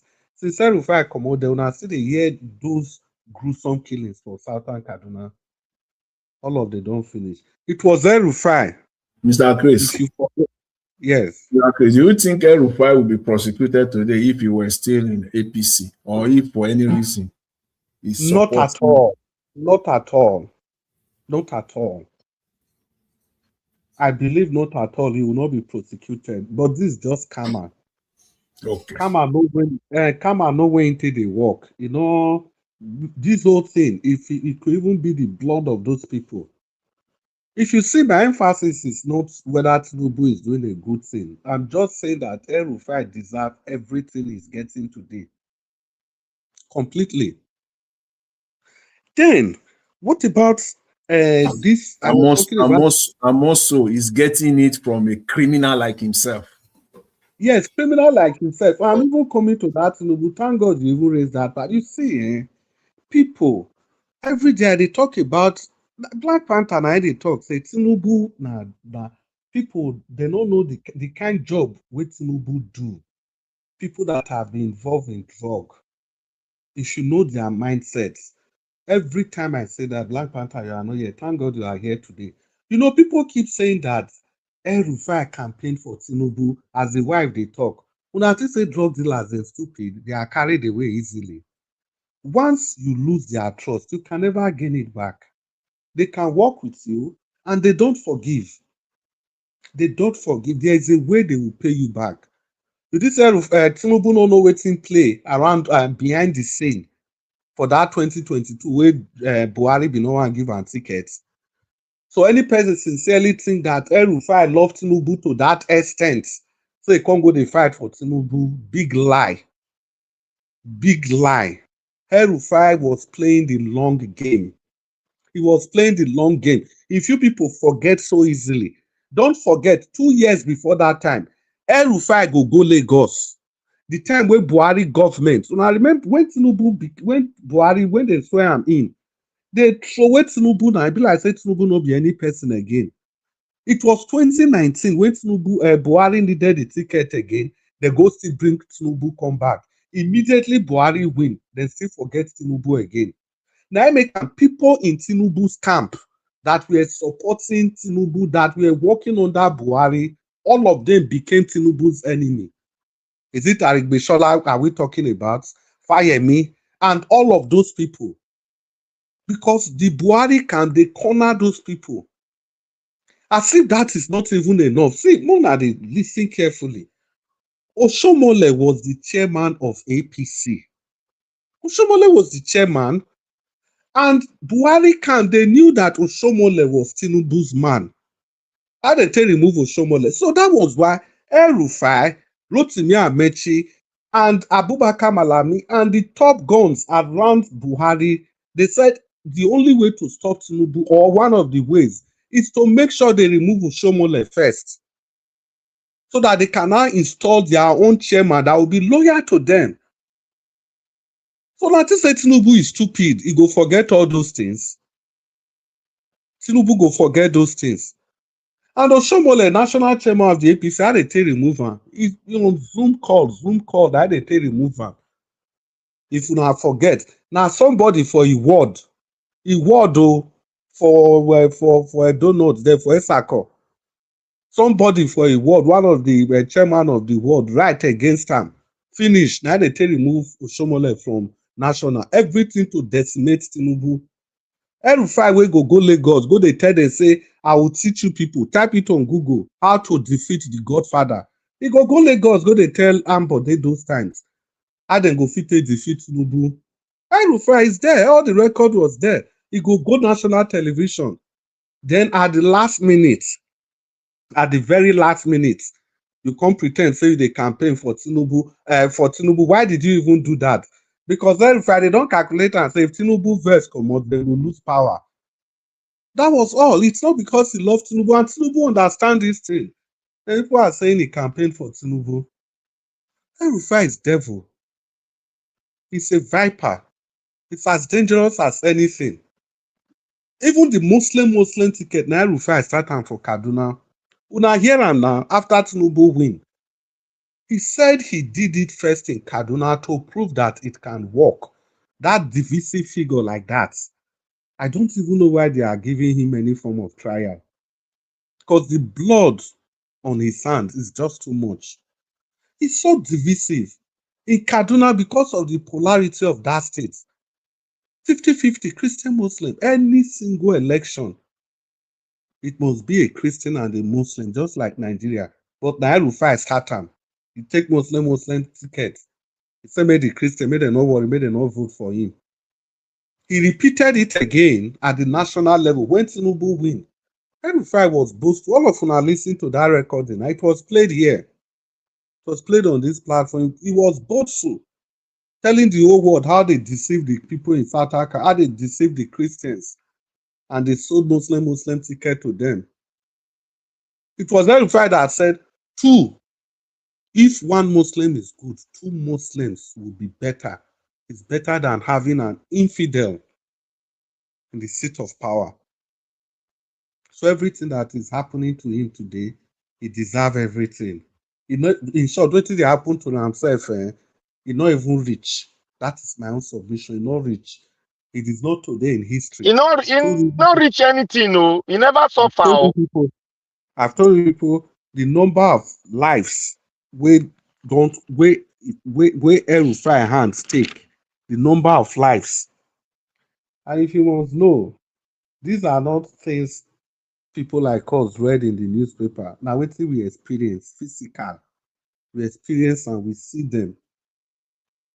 Where is it the side of Kaduna that's sharing border with Abuja or Niger State or the other part of Pandogeri area? I told you people, we know all these places. We live there. In short, I don't even know that Rufai story. That one it is for me. I didn't even verse the stuff I never even reach. And I was thank you for that response you give to that person. That could have been the only response, the appropriate response. Chris. I hear you. Make them not even they give him in medicine at all. Make it like they cripple the go. I'm a devil. When people talk, make una go listen to the other people that have been facing political persecution. The likes of Nnamdi Kanu, all of them in history. Go and look at what Rufai wrote. His opinion. The opinion of this wife that is seeking for public sympathy. You see, waiting politicians a feast on. Now our inability to go back. Just go back a little. Now everybody they stop for where Rufai they campaign for Tinubu. Just flick back 2-3 years earlier. May you see the kind insult where Rufai insults Tinubu from beginning to Z. So if your memory they short, Tinubu memory not they short. But drug dealer, he knows he must punish you for everything where you do. That is their line. Even if you come back them, they will say, okay, they go use you work. But that punishment, you must face them one way or the other. And apart from that, they can never trust you again. Ever. That is how they do their own. Then for Dele Momodu, You see, now see Oga Jonathan, he emphasize that part when he say, because now wetin I dey try talk. Now because Sowore I want talk this one. Because when some of us now don't decide, say this Sowore, the matter don't get kill leg. No be say we really hate am. See Dele Momodu today, and I don't talk this thing many times. Dele Momodu today even agree, say no matter who you feed, no matter wetin happen, His Excellency Peter Obi, the Southeast is on lockdown for him. But Sowore, him go dey talk, say no, all those things are fiction, nothing. It's just social media, whatever. This is unfair. It's what I've been trying to say. Even the opposition, they acknowledge this man. Southeast is locked down. And that is how it ought to be. I like what Kwankwaso talk, say even that last election where everything get as it be, terrorist Buhari was still alive. He was still alive. Peter Obi still move almost 2.6 million votes from that same north where Modu Sharif saying not go fit get any vote for that side. You see, these are just the kind of things that staggers my imagination when it comes to the issue of Nigeria. People that ought to know, everybody is pretending. Everybody is feigning ignorance. Look at Dele Momodu today. Look at how he systematically exonerated himself. Said the powers that be, they didn't want Jonathan again. So he had to go because they were not benefiting anything. See, people, I have told you, go to the back page of Guardian, the pendulum from 2013, go reach 2015 before that election. Even like 6 months after the election, go see what Dele Momodu writes. Say they praise Buhari. The whole people when they condemn today, every Saturday, now there we go there, they follow Dele Momodu, they fight. Say this Buhari won I want bring, so this Buhari won I want bring. So there was nothing Dele Momodu didn't do. Today he's exonerating himself as if he was not part of it. The same thing Sowore is also doing. They pretend they were not part of it, part of the people that brought in Buhari. Dele Momodu, we go fight, no rest. Now, when Buhari entered power, because he was also expecting a ministerial position, he write all of them there. These are his words. He write all of them there. That immediately after the election, people were congratulating him. At the end of the day, the likes of Malamu Abubakar, they all have their own secret agenda. When Buhari got to power, they just formed a shell around him. The man from Funtua, Issa Funtua, the other man was his name again. The people, just the people around him there, they took over the government. They chased away the Tinubu faction. Unless those people from the Tinubu faction that were ready to dine with him. And that was how they continued in that government. See, today, what happened for that government, nobody know. Now only God know if it was Buhari that actually ruled us to the end. To the extent somebody where they said they know where he come by, he couldn't speak fufu, the fingerprint and everything, they were no longer working in the doors of Asuro, to the extent they have to change the doors and everything. And people are just looking as if nothing happened. In the real sense of it, you see, many people get questions to answer. To the extent our oil has been used, has been mortgaged for how many years? 30 years. And the whole borrowings from Buhari's regime, no accountability, nothing. And people involved in this, they are all working. Oga Chris. Free. Yes, I hear. It be like say Tinubu never even touched the oil. No, how you go take touch am? You see, the only problem, let me say problem, you see, Tinubu, if not we say Tinubu na still strong man, these people therefore don't do am something. To be honest, therefore don't do am something. That one not concern me whether they use and make sacrifice, not my business. Now all of them. Because my own be say, if come and they take action, I don't like to they intervene. My own are to they comment, as I they comment for every fight. So as come and they deal with it, may just they deal with it and they go. You see what Rufai, more than tell me one time where Rufai don't speak for people. Never. This same Rufai, there is a tweet. If you still type it on Google, as we there on air now, type it and challenge me. There is a tweet Rufai put out there that any person will touch Fulani people for Nigeria, be it military or whoever, that it is a debt that is repayable. That's where Rufai talk. A debt that is repayable. Both military and everybody threatening even this is why if we can do gentle. So when I don't see this woman video last week where the woman they threaten everybody, this same woman so. No mind them. If they cry crocodile, go if they cry, cry. Where should they threaten them? Even when those killings they go on for Kaduna, where they go interview this woman, say, Auntie, you not lawyer. All these things where they go on. So the woman go be proud. Say now one of the reasons why he marry Rufai because now stubborn guy go do what he want to do. He will still face the punishment now. It's as simple as that. Rufai go right say if you touch any Fulani man, it's still there on the open. No, type am for Google. It says it's a debt repayable, even if na Nigerian military, any person for that matter.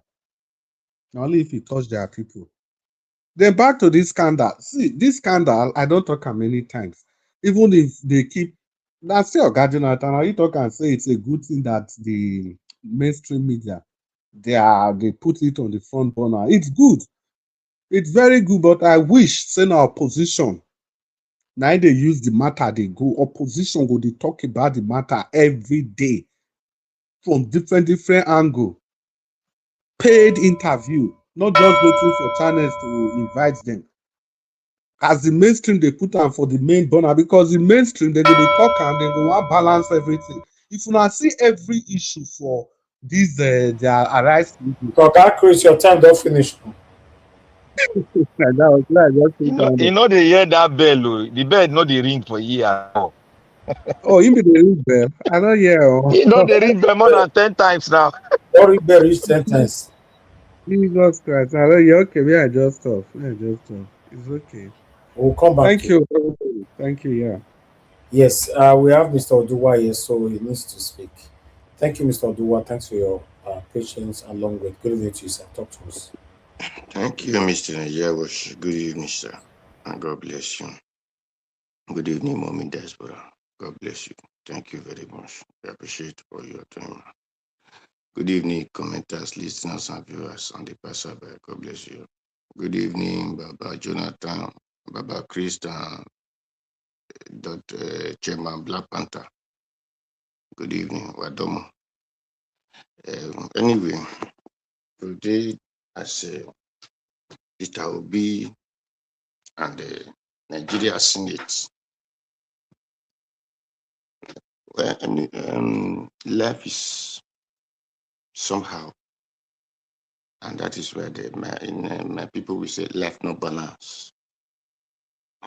So Peter Obi said that they are frustrating everything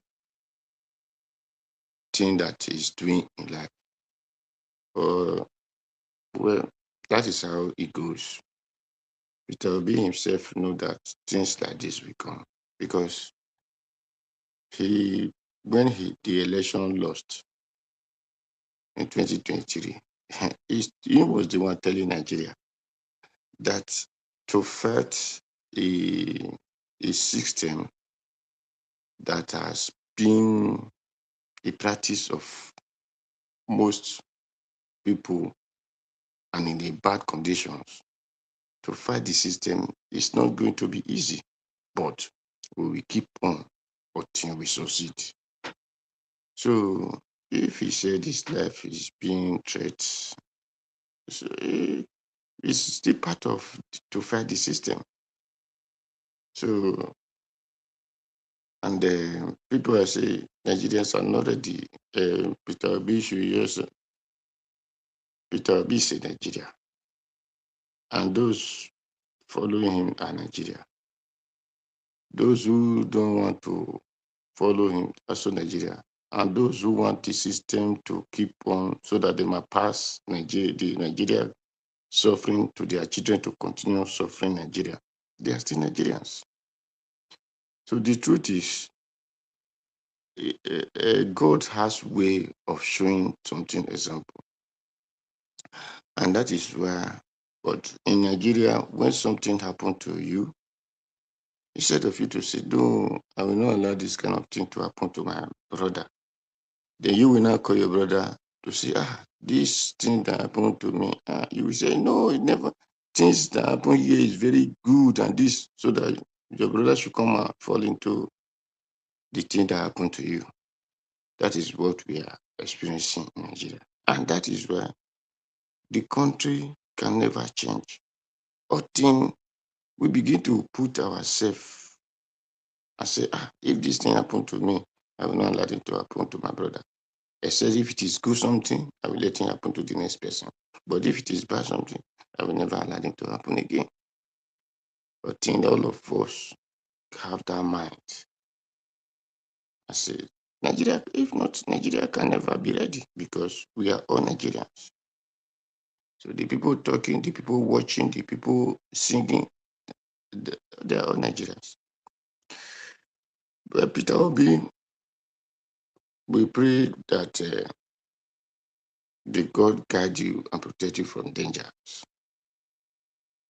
And you will witness the elections because the INEC have now started a new system to make sure that people will lost their people who want to vote will not even see their name to vote. They have started now. So that is why they tell you it is only people who register eligible, this, that, those people that have PVC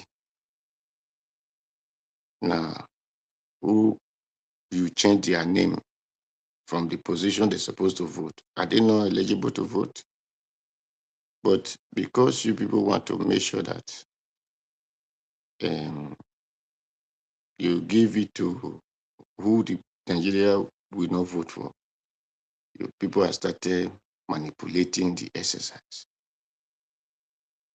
through telling them they should go and verify if their name. Will my mother go and be verifying if his name is no longer in the area he used to vote before?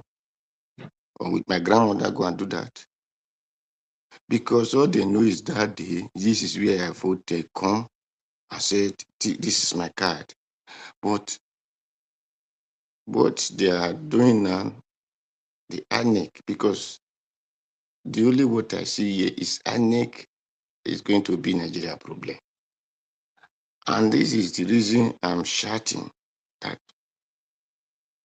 God has way of strengthening people, putting sense into people. God has used South Africa to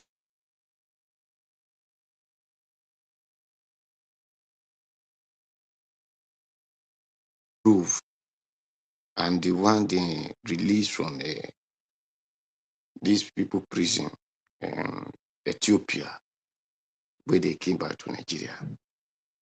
They will have known that if the country were good for us, we will have not traveled. And why the country is not good for us, it is the leaders. So it is their duty to carry it and stay forefront and said, our vote must count. INEC, you people are the one causing us to suffer. Protests upon protests should be on the country. Warning INEC that a place we used to vote before, we don't want to see go there that day that we could no longer vote. Protest upon protest, because God have given a road map to it. But we will, instead of we to do the needful, tomorrow we will start shouting, this country hates us, Ghana hates us, the other one hates us.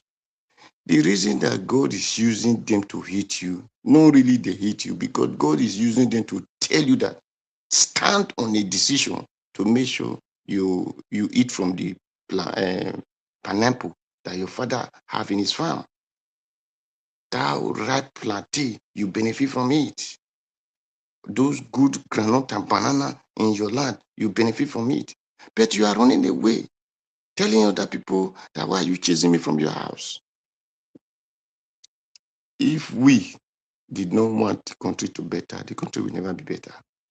But we said, if you are a court, if you are a judge, if you are a lawyer, if you are a teacher, if you are a ANIC, we must have good government. If we did not have good government, then whatever you people see in this country, we know that it is ANEC or the court or this or that or those professors, they are the cause. So it is the duty of Nigeria to be on the street and be shouting it as song. That is for that. So Peter Obi, I pray that God will still guide you and you will see the election. Then for the Senate that are shouting, seize their property, do this and do that. Everybody are saying, yes, we stand, we appreciate what the Senate said. My brother, the Edo used to make parable. No nya ba batuk masonwe no manya oyagweheku. Let me try and interpret in English.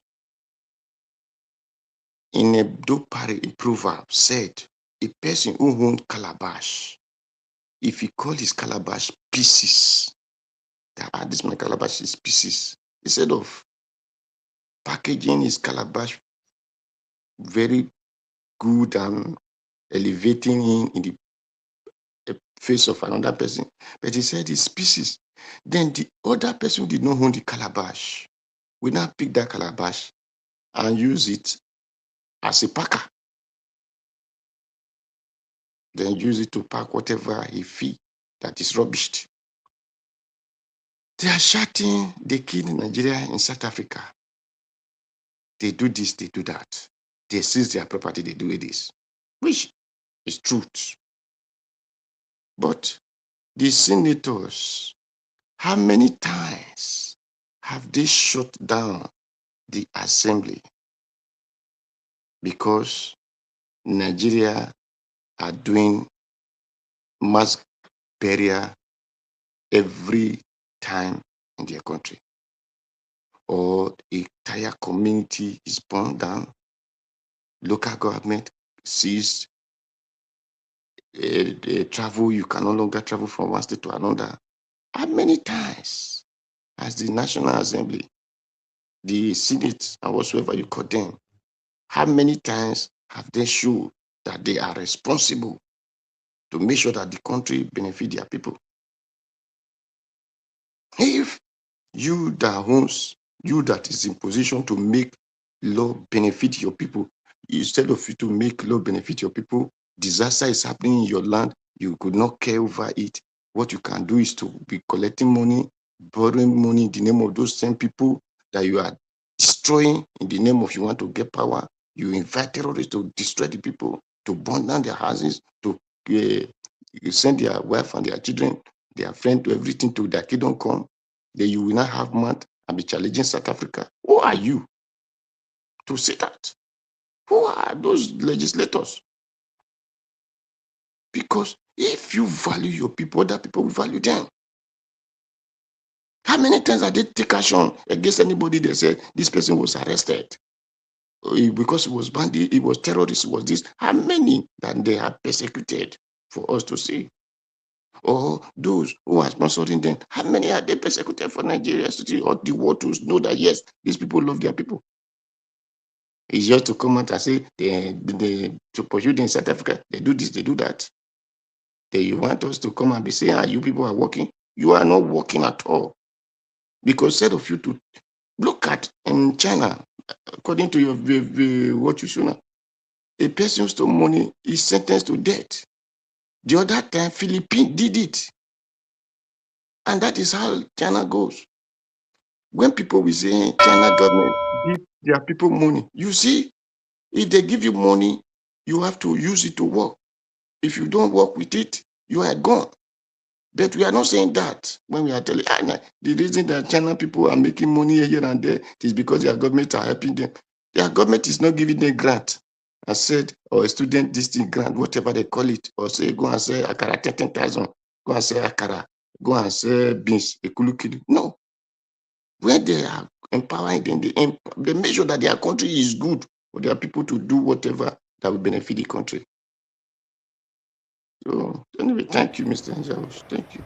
All right, Mr. Odoa, thank you, sir. Thank you, Wesley. Okay, guys. Everyone don't talk. Make we close early today. We'll close early today. Let's just let me control the final submission. Or you want to talk within yourselves. And another quick finish for that talk within yourself, especially Mr. Chris. With a Because quick finish, or come on for there. I make sure your name, Mr. Chris. go and rest and play games more. Leave us. You have Okay. all the gadget at home now. Okay, let's do 30 minutes. Just 30 minutes. 30 minutes. I leave you guys with 30 minutes. Thank you. So Yeah. Mr. Jonathan needs to start if he's there. Okay. Oga Okay, Chris. Chris, control. Yeah, Mr. Jonathan, Yeah. welcome. Nigeria should do well. Oh. Sure, be not let me talk. But 30 minutes is a lot. Oga Jonathan, please just start now. I forgot Okay, all right. Nigeria. Thank you, guys. I give you guys. Yeah, I just let me use this opportunity to talk on the guy who put out, was it a tweet that Peter Obi will offer policy alternative for 2027 rather than just implying persecution.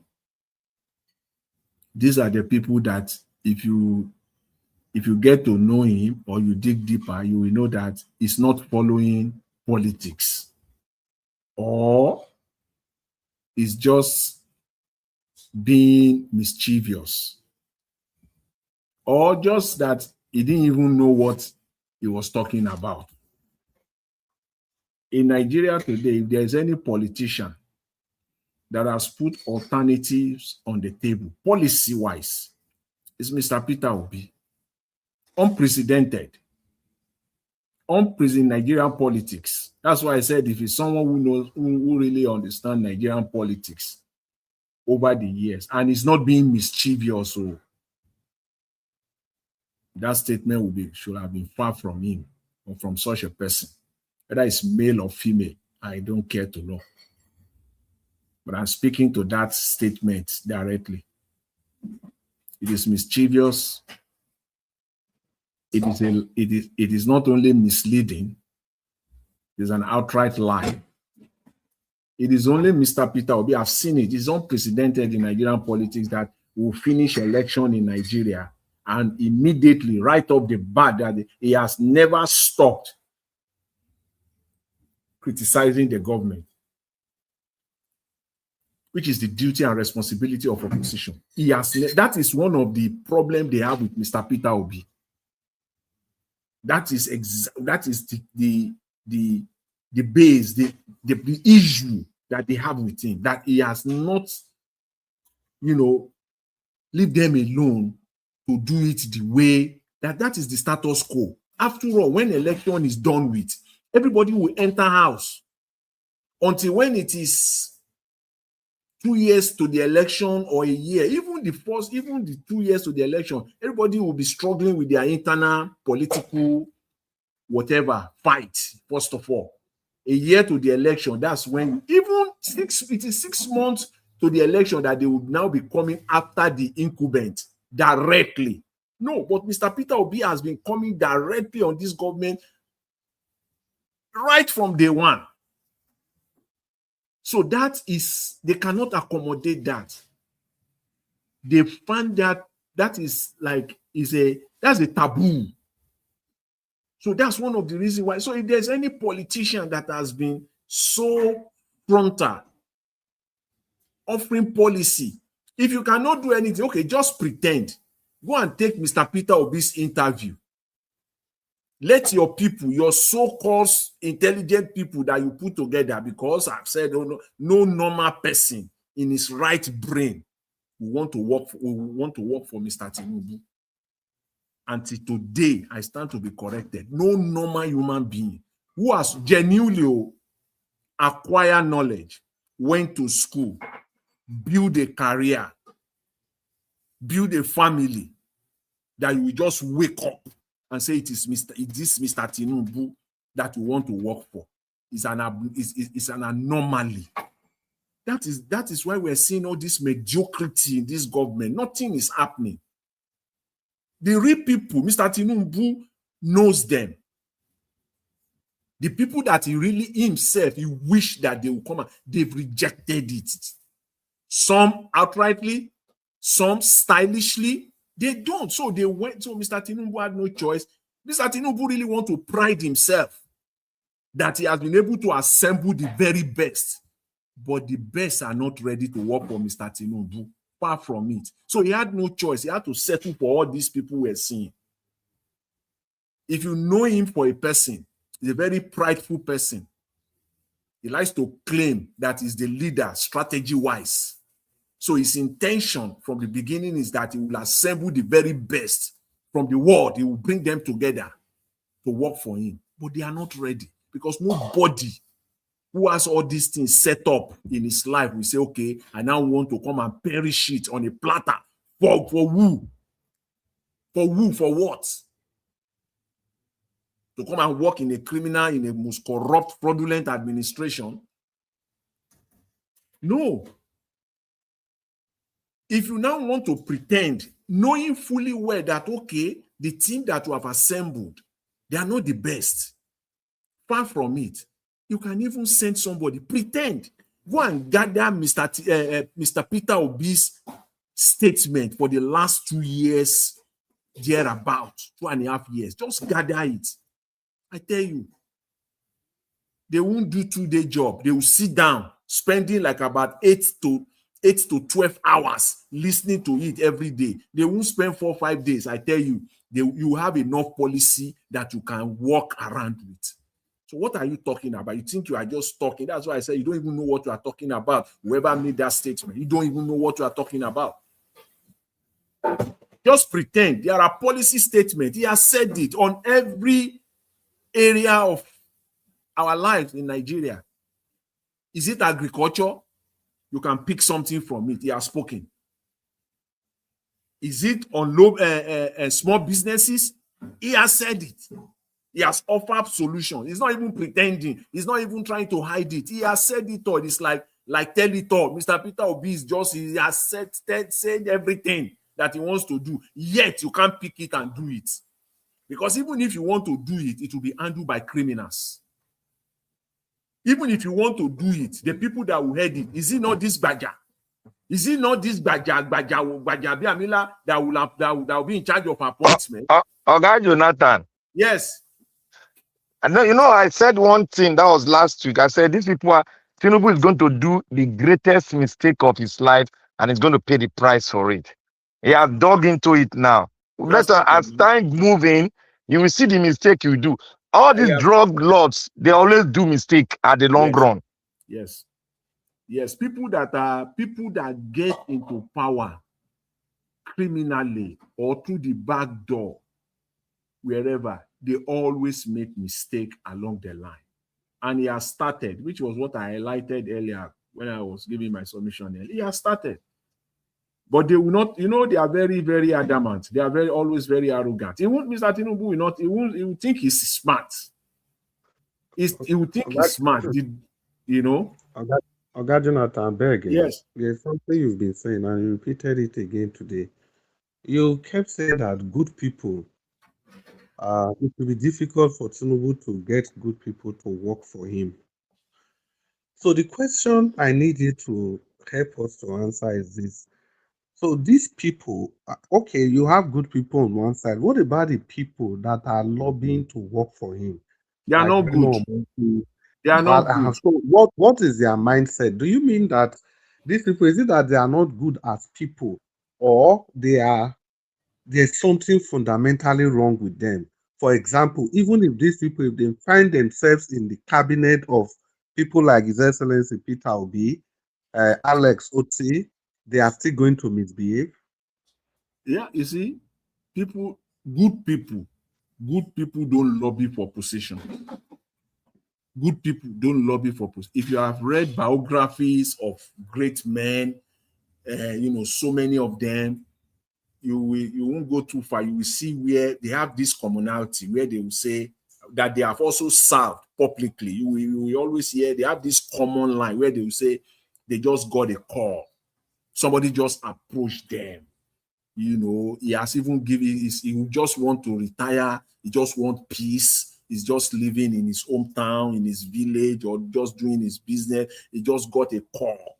Then all of them, you can name names, all of them, they have that. They will say they just call them, and then after he thought, he felt that, well, he's called for service, then he want to. Good people, you will not, they will not lobby for appointment, but we all know them. Let's enter United States, for example. Let's even leave Nigeria.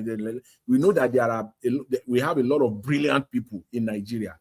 Even go, if that is what you want to do, you want to bring people from outside, enter United States, enter United Kingdom. You can assemble your cabinet there. There are fantastic people with brains, all across institutions in United States or United Kingdom. Go to Oxford University in United Kingdom. There are Nigerians are there. They are okay. Enter coffee shop. You will see them. You will drink coffee with them in Oxford there. They are not ready to come and waste their time in Nigeria. They are not ready. They can't work for this government. But I know that if someone like Mr. Peter Obi, in fact, people will line up to work with him, to partner with him, because they know that at the end of the day, their image, their career, everything that they have built will not be rubbish, will not be tarnished in a corrupt government. Some of them are even ready to do consultancy job for the government. Wait, Black Panther, you come in. I just quickly ask this question, and Mr. Jonathan, you round up with this.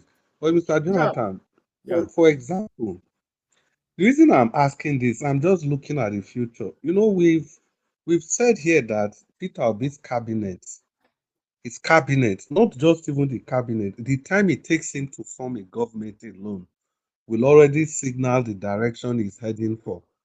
So let's now assume that he did the needful. Immediately he got sworn in, he organized his cabinet. Now, do you think even these supposedly bad people, crooked people, if they are employed to be in the services of His Excellency Peter Obi, do you think they can actually do the biddings of Peter Obi, or they will stay in government? Yeah, he will still be able to curb them to some extent, because he has said repeatedly that if the man at the top is not stealing, they will cut all these people, they will behave themselves. But the reason I wanted to make this distinction earlier in the day is this. Because sometimes I ask myself, okay, if this Peter Obi becomes the president, how are we even sure that all his cabinet, they will all be 100% okay? Considering the political party, their nomination and everything. Because I know the likes of, say, Ake Dixon, people that have worked with them before, even Kwankwan, so they will be part of that government. Thank you for bringing that up. There must be some element that everybody will say, this one for Peter Obi's government. So can you just, I don't know. You know what? See, Mr. Peter Obi have said, by his words, he will be judged. Everything he has said that gets him this unprecedented support across the length and breadth of Nigeria, he will be judged on everything. He has said, I did not travel the whole world to come and be vice president. So if you take that statement alone, traveling all over the world, he must have met people. See, when he becomes president, this is for me, this is the standard that I will have for Mr. Peter Obi. On the day of his inauguration as president, 6 ministers must be ready. Between the time he's declared as winner and the time of inauguration, is not when you now see if he's inaugurated alone, standing alone, and then the next morning Nigeria woke up, no ministers, no nothing, know that he will fail. Of course, I agree. Anybody hearing me now, know that his government is going to fail. In fact, by now, he's supposed to, not even by now, he's supposed to know 1 or 2, 3 people like about that He's he has supposed to already. get a cabinet by now, Seth. Yeah. that people that on that day, as he's leaving Eagle Square, he's sworn Those those ones people are resuming. he's sending their nomination to the National Assembly before he sleep that night. He's sending their nomination to the National Assembly for consideration and confirmation. Yes, there are 6 key positions. You cannot tell me that after all this fight, after all these struggles that Nigerians have put in, then the day of your inauguration will come. You don't have your finance minister ready. You don't have your attorney general of the federation ready. Exactly. Jesus Can Christ me. Can I say something here Yeah. that will be Yes. shocking to everybody? Yeah. You Black see, Panther, we get more if time remaining. if the election comes in, people might be saying how. I don't know how. Peter Obi will win this election and he will be sworn in. I don't know how. I want to be conservative. I want to keep it to myself. Peter Obi will win this election and he'll be sworn in. Look, see, listen to what Dele Momodu said.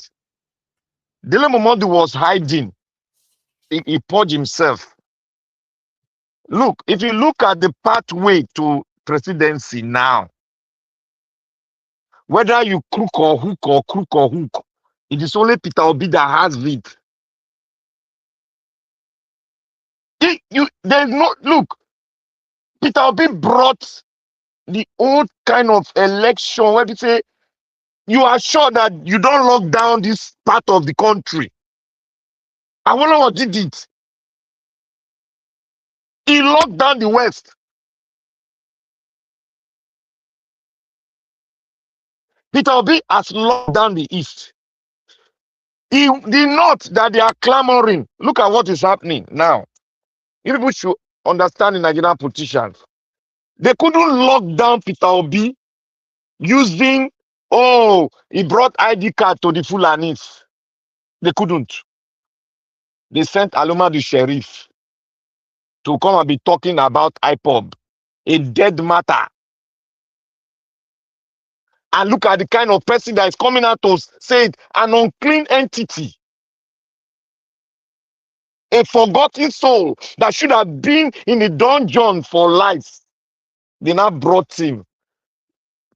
That is what I will go to what I will divert a little bit, go to what Mr. Jonathan was saying. Tinubu cannot employ a person that is clean. If Tinubu can employ, he wouldn't have sent Alema the sheriff, an unclean entity that is even the worst of the worstest, if I can borrow that word, to come and be a spokesperson for his regime against Peter Obi. You people must have been, are you people not wondering that the spokesperson, they are all quiet? Why are they quiet? There's nothing they can talk about Peter Obi they've not spoken before. Nothing is on the table.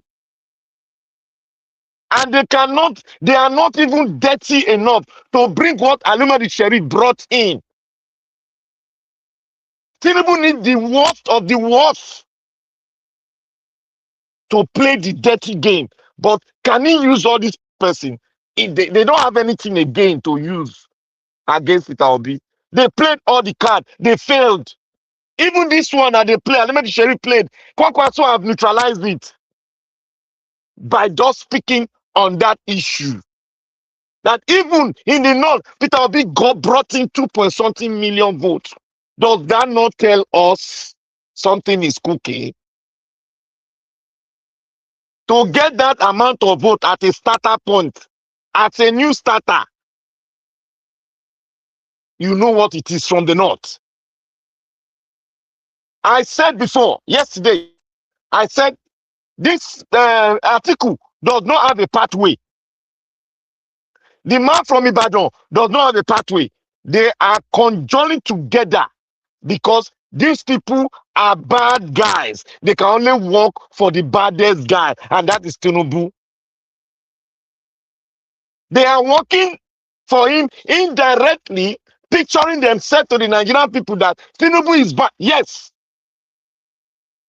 People can walk up to you that say, give you a paper, say, talk like this. They'll say, no, I will talk the way I'm talking, but I will make a caveat to support you. Tinubu will agree. As long as you are not doing it every day, because every day talking on Tinubu, it becomes truth in the mindset of every Nigerian. Atiku, the governor for Ibadan, they are working for what? They are working for Tinubu. Because they don't have a pathway. My people, get it clearer. They don't have a pathway to the presidency. Atiku don't have. The entire North now, Atiku is like a ghost town for him. He doesn't know what is happening. It is disseminated. That block vote is no longer there. Them. The evil they brought to the land, that is this terror they brought to the land, thinking it will make a caveat for them and work for them. It is turning round to work against their political empire in the north. That is what is happening now. And it's good for us to go and reason, think this. Because the north has been scattered now, as it is now. They will come up, they don't have anything to say against Peter Obi again. They've shot the best trigger they have, and that's Alimony Sheriff. They shot it before. So they said, when they said Peter Obi was supporting IPOB. Now Alimony Sheriff say, why didn't he say it before? They've thrown that trigger before. Alimony Sheriff now, he wants to explain the trigger they've played before. Because they don't have any, you know what, even if they want anything on their playbook anymore. You know the useless thing about that Alimodu Sheriff thing. Even if they want to play that game, is it from the mouth of Alimodu Sheriff? Because the president cannot work with, he cannot work with clean people now. We don't get credibility of anything. We nothing, not zero. There's a reason. The reason is simply this. You see, Modu Sheriff and Kashim Shettima and their group, they are the Kanuris. You understand? And if you see the major fight Tinubu is having up north, is actually with the Fulanis. You understand? And the Fulanis and the Kanuri, they don't see eyeball to eyeball. So this is high now you level are talking. Politics. God bless you, sir. High level politics they are playing. Very high level politics. Because the fear of the Fulani North is that even if power is coming to the North, most likely it will be going to the Kanuris. That is why the Kanuris, they are more relaxed with Tinubu's government compared to the Fulanis. The diatribe against Tinubu's government today is coming from the Fulanis, not even the North. That is why most of the time, I know everybody gets carried away. We keep saying North, North, North. In most of my information, I try to kind of zero it down on the Fulanis. That's why I've said severally on this problem, on this platform. As a country, trust me, if Fulanis, if they curtail their excesses, we all will be able to live together. I've said it enough to cover the problem. In short, and the people that you can even live more with are those guys from the north. If I'm talking about the north, the Hausas. The Hausas, yes, you're right. The Nupe is there. Those tribe all the way from Kaduna till Adamawa, those little tribes around there scattered all over the place. If you see the core problem, the dominant factor there, the common denominator there in that north is usually the Fulanis, nothing more. In short, and the power brokers, and they are the one fighting. They are the one fighting Tinubu now, presently. They are the one fighting everybody. Fulanis and the Kanuris. The thing is that the Kanuris, they stay within their zone. In the sense that if you talk about Boko Haram and things like that, they are looking broadly at the Kanuris. But if you are talking about terrorists and banditry, you are looking at the Fulanis. The only problem is that the Fulanis, they take their own all across the country. Whereas the Kanuris, they just stay there. The highest they can do, they cross the border. They go to the other side, Nigeria and those places. And even though that's Nigeria, the outsiders there, they will resist them. So that's why in down Borno, you see those people there that look like Arabs. They actually call them Shua Arabs. That's where Abacha's wife came from. You That's see where, those yeah, people, that's where Abacha people their culture. own craze. Yeah, they don't get all these things where the whole Nigeria they do with Fulani, they don't get time. They not they do anything, they not get time for all those way Fulani. No, no, no. They not get time with Fulani. Now buy for buy, they not get time for negotiation. So And that's the Nigeria no problem. know, Nigeria don't know this information wey they give so. If you look at the whole enclave in the north, you go see say how come these Fulanis they were able to take over every other place. They install emir for their places Emia, there. Now yes. only in Borno State, now you go still get You Kanuri get the people still Kanuri being there. the traditional rulers. Only Borno State that you have the Kanuri people, they are in charge of everything in that state. So as tough as these Fulani guys, I go and look at all the governors in Borno State, all of them. Now the same, so it's high level politics, high level. Oga And Chris, Tinubu is a do you natural know target. I discovered lately that in Nasarawa it is predominantly Christian. Yes, no. See, They are Christian. Nas- There are a lot of Nasarawa, there are a lot of Christians there. they even say predominant. If you I see was what they happen shocked. for Nasarawa, you go. If you see what they happen there, if you see the most easiest people to live with, Yeah. the You know, the see easiest 2023, people you know, to see live the with. 2023 election, how Aha, how we won how the people. Nasarawa State. Yeah. If you look at all the local governments in Nasarawa, if you look at the names, you will even be surprised. There is even one that's even I think is Obi local government. Yes, yes, There's a they local speak and their language be like Ogoja people. They speak like yeah, Ogoja people. of course, now because the other side of Nasarawa then go get boundary with Kogi State. Yeah, And yeah, if yeah. you pass that side, yeah, that side now you they go this thing. Now Calabar side you don't they head to. You know, so maybe that Obiso, that local government is one of the now that one are one of the end of Nasarawa there. You see the whole of those area. Trust me, those people, the easiest people to live with, the easiest Very people. lovely people. Oh, Before I this study these Buhari time, people. if you live in the north before this Buhari time, what did they happen? So you go they cry. You can never call the northerners names. Where you go stay like this because say that place they hot that time. We go stay outside, sleep till daybreak. Very Waiting be accommodative people. if you remove those Fulanis from that equation, you see everywhere will be peaceful. Because the other people, they don't this idea of fighting for power, like say tomorrow, not day, and you They don't not go just even get give time. Oh, opportunity. You don't go give opportunity to the other people. It's completely unfair. Like I keep and saying, if when the power is going to the north, it shouldn't even go to the You northwest. see, when So you even look at Nigeria, how the thing where we agree to in Nigeria is so funny. Even that Nasarawa that you are talking about now, how they go say Nasarawa and northern Nigeria? maybe the problem we they get Eh? now. what about Benue? How they go say I say that Nasarawa and the northern problem dey for Nigeria? As if, Nigeria, they say Nasarawa are not. eh, I Oga purposely Jonathan, go to Nasarawa State, X-ray study eh? am. Oh boy, What of now Kogi? lie What they of tell our us Kogi? since. Why Lie. they go Kogi say where they that call not place, Tunko, Kogi and Taraba Benue. and And which one is every this? time I raise the issue, I have never seen the Senate who went there and said, no, we need even to balance this thing. First, Kogi, Benue what can your never be hair, called not. Benue? Hey, Pa, do I? Hmm? You never talk this. Make you quick talk because our time don't finish. May we give you time. May you talk. Thank you. TC, Sorry. anyway, Mm. uh, you just raise a point of me because I'll be crying it here. I have never found who they would take this message to all our Senate, those are our SATA Senate, whether from the east or from the south or from the west. They should go and drag Kogi, Benue, and Kwara State.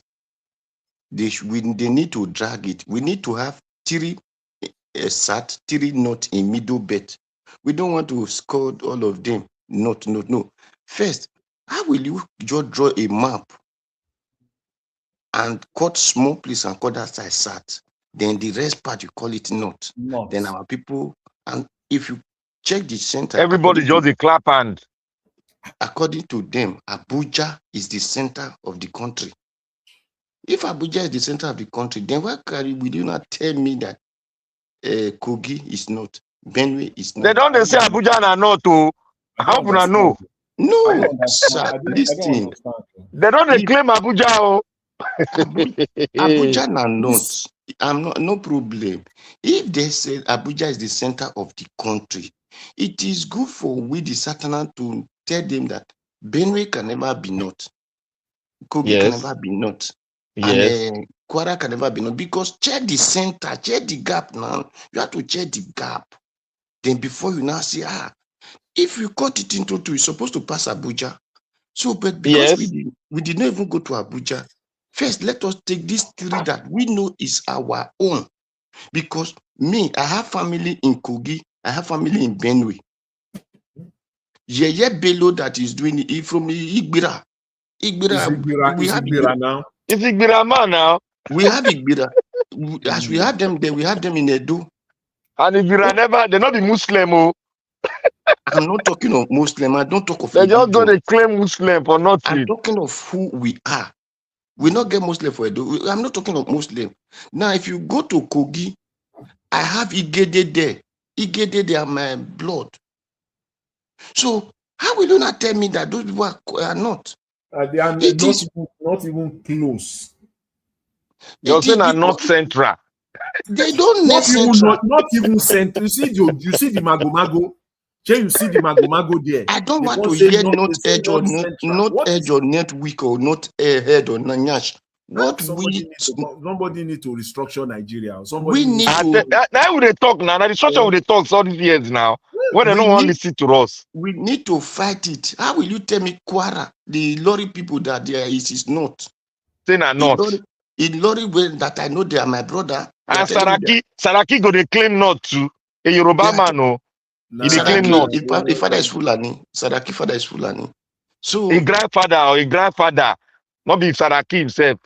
Saraki father is Fulani.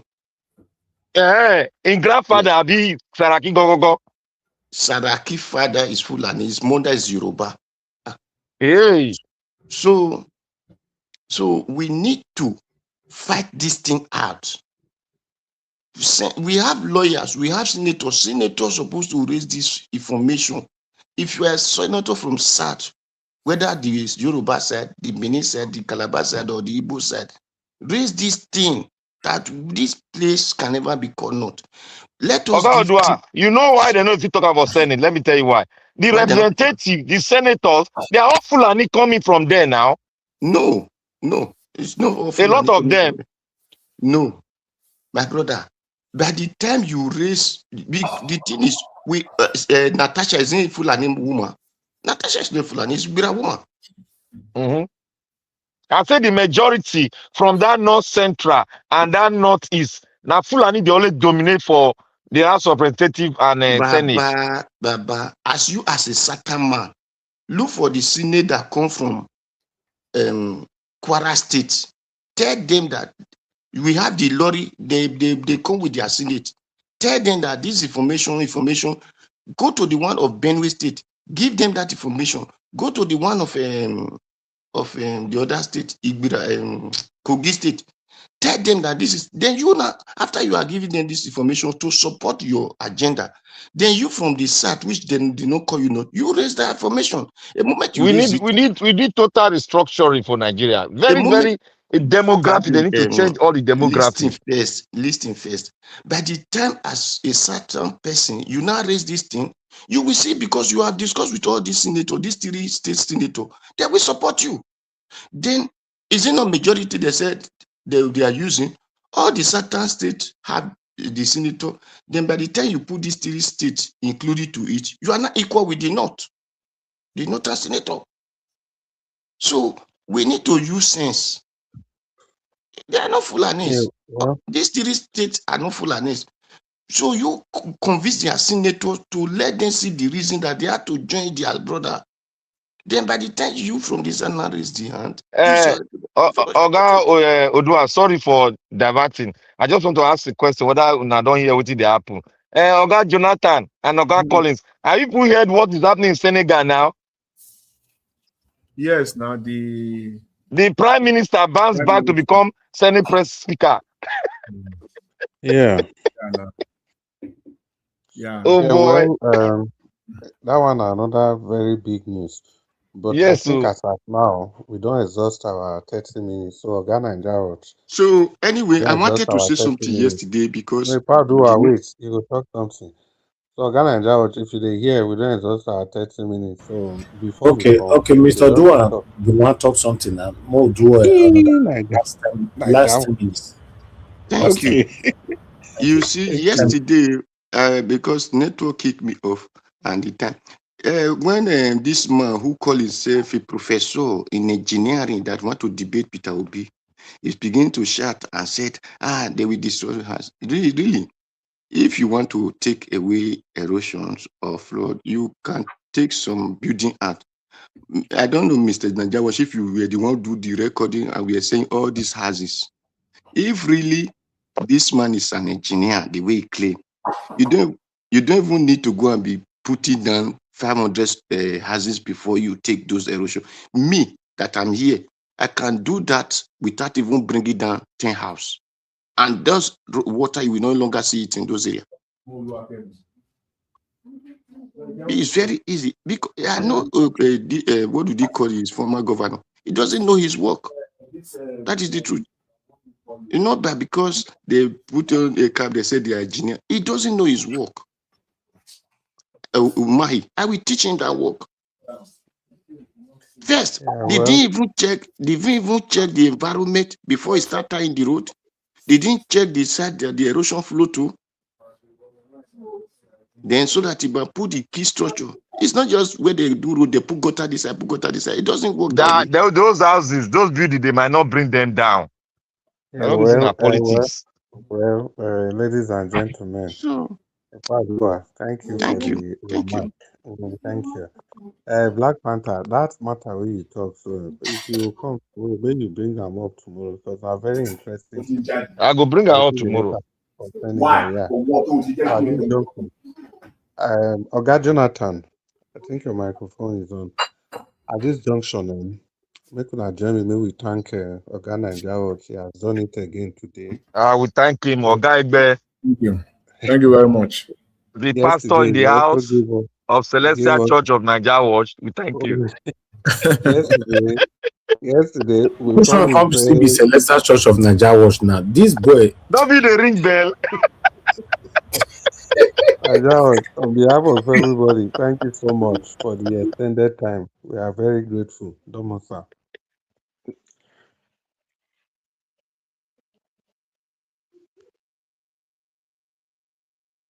Oga Jonathan, go and buy that headset too. Thank you. Thank you, everyone. I appreciate you, all my people. Thank you. Thank you. Now, Mr. Jonathan, thank you, sir, for coming in, for paving way for others. I appreciate you. Thank you, my brothers that came in, got Chris, Black Panther, Mr. Dua. Thank you very much, my people. God bless you all. I appreciate those of you that called in Mother Deborah. That woman not agree. She's scattered everywhere for her photo today. But normally that's how it should be now. You know, everybody have to express it how it is, regardless of whoever that will be angry. Yes, you know, just be free to express your plight. Thank you very much. Thank you, Mr. Joseph Oji. I appreciate you, sir. Thank you very much. And everyone else that called in. Thank you very much. And I thank Monday for the super chat. I'm grateful. I'm not taking you for granted. I'm very, very grateful. God bless you. Thank you, my mother for Mommy Diaspora. Thank you very much, Mommy, for all that you do, for being there for us every day. Thank you, Mother Peggy Monday once again, Mother Eugenia, Mother Stella, myself, Yay, Mother Stella, myself, don't hear from you today. They already 78 years. Never hear from you. You never see her from Mother Eugenia now from Mother 78 years. Madam Amin Bright, thank you very much, man. Appreciate you. Thank you. Thank you, Mr. Johnson Emmanuel. Thank you very much. We came. Michael Venemaro, thank you, sir. Thank you very much. Love Maduka. Thank you, thank you, thank you. I appreciate you all. In fact, we have plenty. We need to round up now. Samudame, good to have you on the show today. Thank you, everyone. We've come to the end of this broadcast. I'd like us to move on now so we can continue again from where we stop tomorrow. Have a good night, everyone. Please also press on the like and let us to share. It's very, very important. You do this for us. And God bless you. Good night and bye. Ayé Tinubu la wà yìí, bàbá lákò ebi. Ayé Tinubu la wà yìí, bàbá lákò ebi. Ebi gba mẹ̀kúnnù nígboro, ẹ tún pa wá. Òrìṣà bó lè gbèrú ó bá ṣe bí mo ṣe bá mi. Ẹ fẹ́ bí pa wá, ẹ tún pa wá dànù. Òrìṣà bó lè gbèrú ṣe bí mo ṣe bá mi. Àmánéjì nínú ebi Boko Haram tún pa wá. Àwọn bandit, àwọn lákàrà wa. Ẹ ò rí kan ṣe sí, ẹ wá sọ pé ìṣèjọba. Master of strategies, kílẹ̀ strategize. Díẹ̀díẹ̀, wọ́n ti lọ rìpọ́tù àkáǹtì mi. Facebook àkáǹtì mi. 126 people ni wọ́n follow mi. Nítorí òtítọ́ tí mò ń sọ. Èmi ò ṣe PDP, mi ò ṣe ADC, mi ò ṣe ACC, mi ò ṣe ANTP, mi ò ṣe kankan nínú pàtì yẹ̀yẹ̀. Ìjọba tó máa ṣẹ̀lú dẹ̀rọ lèmi ń fọ́lò. Ẹ̀yin APC kí ló dé tẹ lọ rìpọ́ọ̀tù mi. Wọ́n ní kí drop àwọn fídíòs mi ní ò dáhùn. Mo ní ẹ lọ́wọ́ mi ò bújọba, mo kàn sọ nǹkan tójú mi rí. Èmi gẹ́gẹ́ bí agbẹnusọ fáwọn fọ́ọ̀mù àpolongodo. Ẹ̀wọ̀n fọ́lọ̀ mi ni ò jiyàn. Ẹ tún lọ rìpọ́tù àkáǹtì mi. Díẹ̀díẹ̀. Tí bá lọ tán, òtítọ́ mi ò ní parun, mi ò ní dúrọ̀pù ẹ̀. A tún máa sọ lọ́nà títí tí ìlú yìí máa fi dẹ̀rọ̀. Àwa ò ní lọ lórílẹ̀-èdè yìí mo sọ, ojú wa ló máa ṣe títí tó máa fi dẹ̀rọ̀ pátápátá.